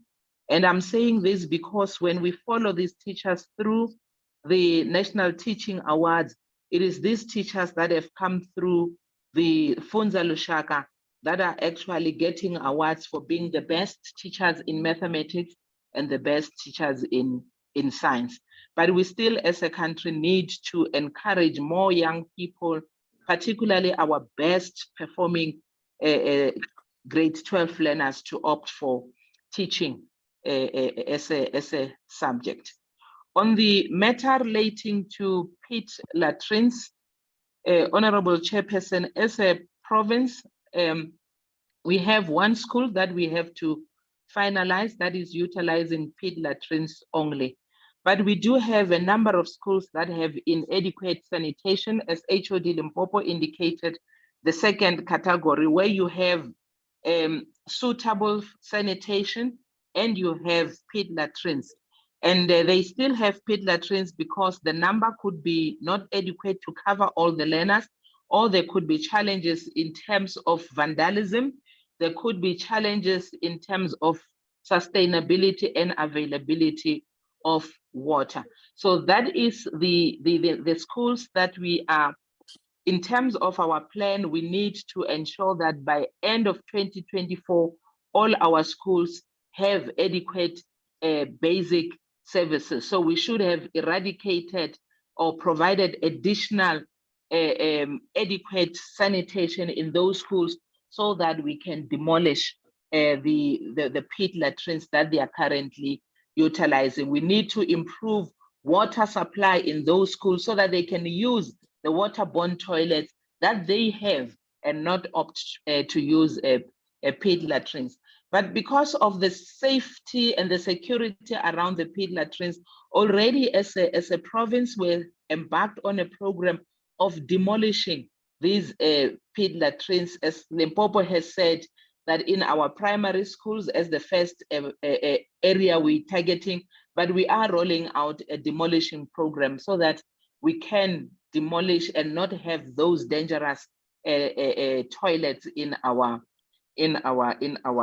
schools. We know that there is a number of SGBs that would refuse for the demolition of this to happen because the other services are not available in the school. So it's important for us that as we demolish, we also make sure that there is adequate sanitation in the schools. Chairperson, on the matter relating to asbestos, we currently have 64 schools that have one form or the other of asbestos material. We don't have a school which is built totally in asbestos, but we do have schools that might have 2 classrooms of asbestos, maybe one block has asbestos roof. So overall, we have 64 schools, and 30 of these schools have 1 or 2 classrooms in asbestos. And we want to indicate that for our 2023-24 infrastructure plan, we have 7 of these schools in our plan where we are eradicating asbestos facilities in those particular schools.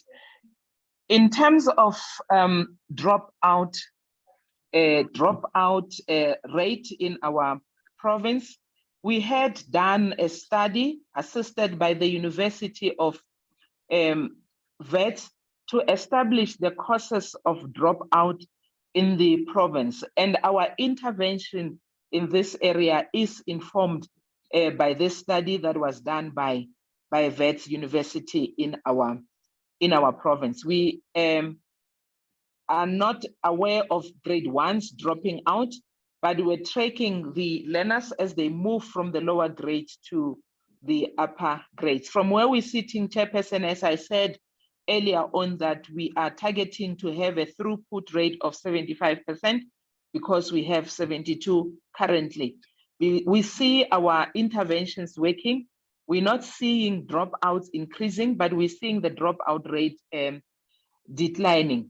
And how are we intervening in this case? We're intervening through our social security interventions, such as nutrition, such as the Northeast schools that we have indicated earlier on, but also addressing other matters that are not actually in the school, that are outside the school, because the study indicates to us that it's not only what happens within the bounds of the schools, but it is also what happens outside the boundaries, the bounds of the schools. Repeated failure, for instance, makes a learner to be discouraged and ultimately drop out of the school. So our following up of the learners through our LSAs, for instance, making sure that they can do their homeworks, making sure that they are assisted through our reading champions and our PYEI program, making sure that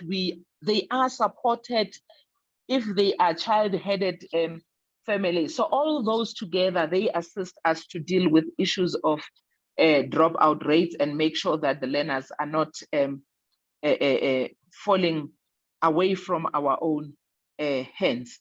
Similarly, in the same program that we dealing with together with social development colleagues, and the honorable members are aware of the program that social development implements, the ECBND program, also supporting the issue of making sure that learners are not dropping out. But together with social development, we also implement the drug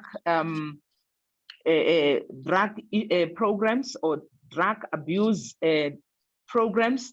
We also implementing with them a program on bullying.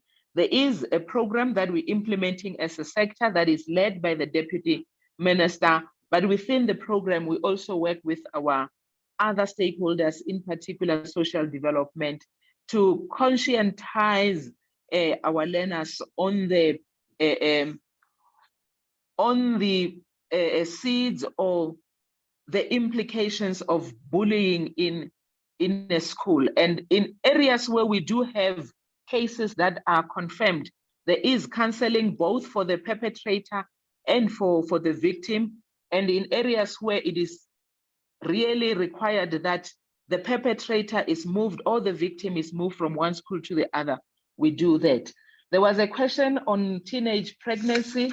What is our plan? All our program, particularly the comprehensive sexual reproduction program that we are implementing in our schools, is intended to ensure that we can address issues of teenage pregnancy, make our girl learner in particular to be able to resist all these pressures that make them to involve themselves in unplanned pregnancy or early sexual relations. So we do have that plan, and we would then, if the chairperson allows, respond in writing in terms of providing the statistics of how many and where we at in terms of dealing with this challenge in our schools and also in our communities. Honorable Chairperson, on teenage pregnancy, I already spoken to the partnerships that we have with social development and the dialogues that the honorable member asked about are part of those dialogues. The honorable MEC, for instance, has a program where he meets with representative councils of learners on a regular basis, and those opportunities are also utilized in terms of ensuring that we can deal with these social ills that have befallen our young people. So these matters are also dealt with in that area. I would not be speaking, Chairperson, to the ECD, where I believe that the DBE would then be speaking to overall give a response on the issue of ECDs. But the centers that we spoke to, the 12 centers, yes, we are using mobile facilities. It's a pilot that we would be running in the province. As you conclude. Yes, I'm concluding, yes. Yeah, the pilot that will be running, it will be utilizing mobile classrooms, but the intention is to replace those as time goes on with brick and mortar facilities. Let me conclude, Chairperson, with the transport, and the MEC would speak to the matters. There's a matter that was raised in terms of transport. Scholar transport is provided through the Department of Public Works, Roads and Transport, and there are different modes of transport that are provided depending on the number of learners. For instance, if we have between 10 and 13, then a normal kumbi is used to provide those. But where we're having 40 to 60, we then use a bus, and the payment is done in terms of the mode of transport and not necessarily in terms of the kilometer per learner. So that is provided through Public Works, Roads and Transport, and it's provided for all the learners that do not have a school within a 5-kilometer radius from their home. Lastly, Chairperson, the issue of local taxes. We have not had as basic education such a challenge, but I think I needed to indicate this challenge that the honorable member raised. It's a challenge that was affecting higher education. It was a challenge with the University of Mpumalanga, where there was a concern from local taxes that the suppliers or the providers of accommodation, they themselves are providing the transport to the university, and they as local taxes are not benefiting from that transport.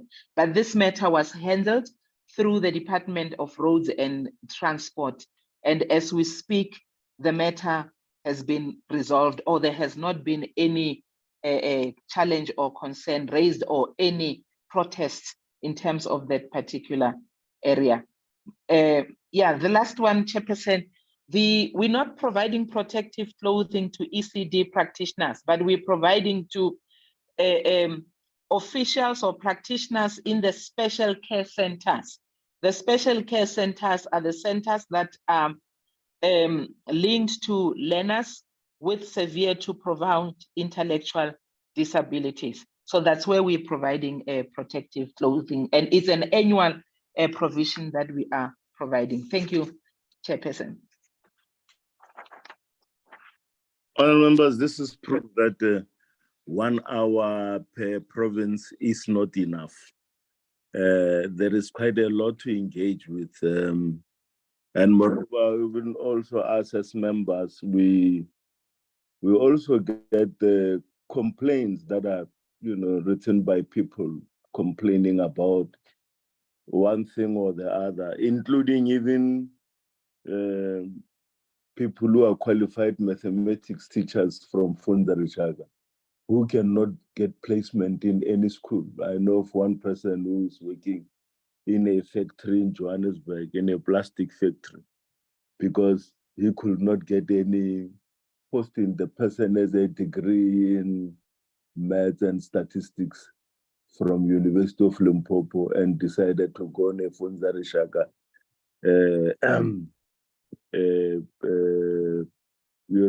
program, but now cannot get a teaching post. So, yeah, and you're saying that there are challenges getting mathematics teachers, particularly at primary schools. And I'm saying, I think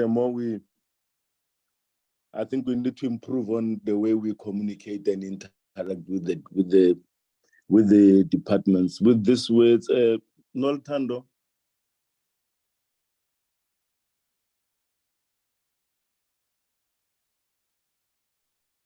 Yes, Chair. How many sets of minutes do we have for the last meeting? Only one. Only one, Chair, and it's very short. Yeah. May I at least take this opportunity to thank the 3 provincial MECs and their department who responded to this invitation. Thank you very much. You are excused, so we can continue with other committee work. Is the DG? No, he's still busy somewhere. Okay, thank you very much. Thank you very much. Thank you, Chair. Yeah. Do you want to say something, DG? No, Chair. Thank you very much, Honorable Chair, honorable members, honorable MECs and colleagues. Thank you, Chair. Bye, donkey. Bye, donkey. Thank you. Yeah, you may. No, thank you very much. The members of the committee will remain. Members of Parliament and support staff will remain in the meeting. You are all excused. Noltando, may you flag the minutes of the last meeting on the platform?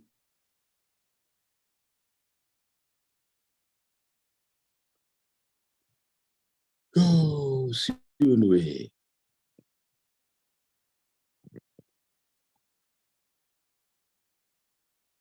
These are minutes of last day of meeting of the Wednesday, the 19th April.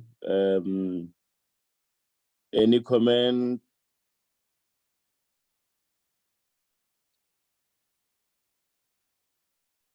Any comment about the minutes?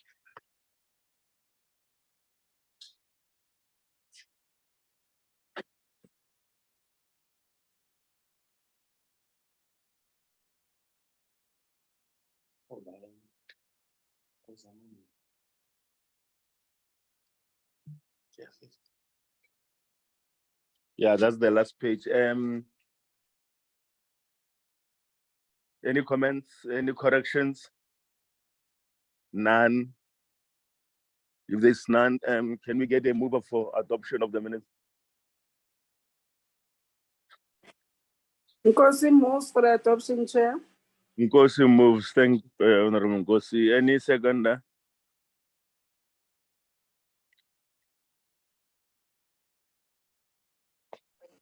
Ndongeni seconds, Chair. Ndongeni seconds. Thank you very much. And thanks, honorable members, for being in this meeting from beginning to end. Baya danke. Till we meet next week. There's nothing more on the program, Noltando.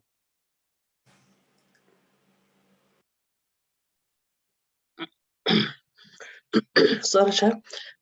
Next week, Chair, we'll be having the Western Cape, Northwest, and the Northern Cape. Oh, it will be the, yeah, okay. No, thank you. This meeting is adjourned.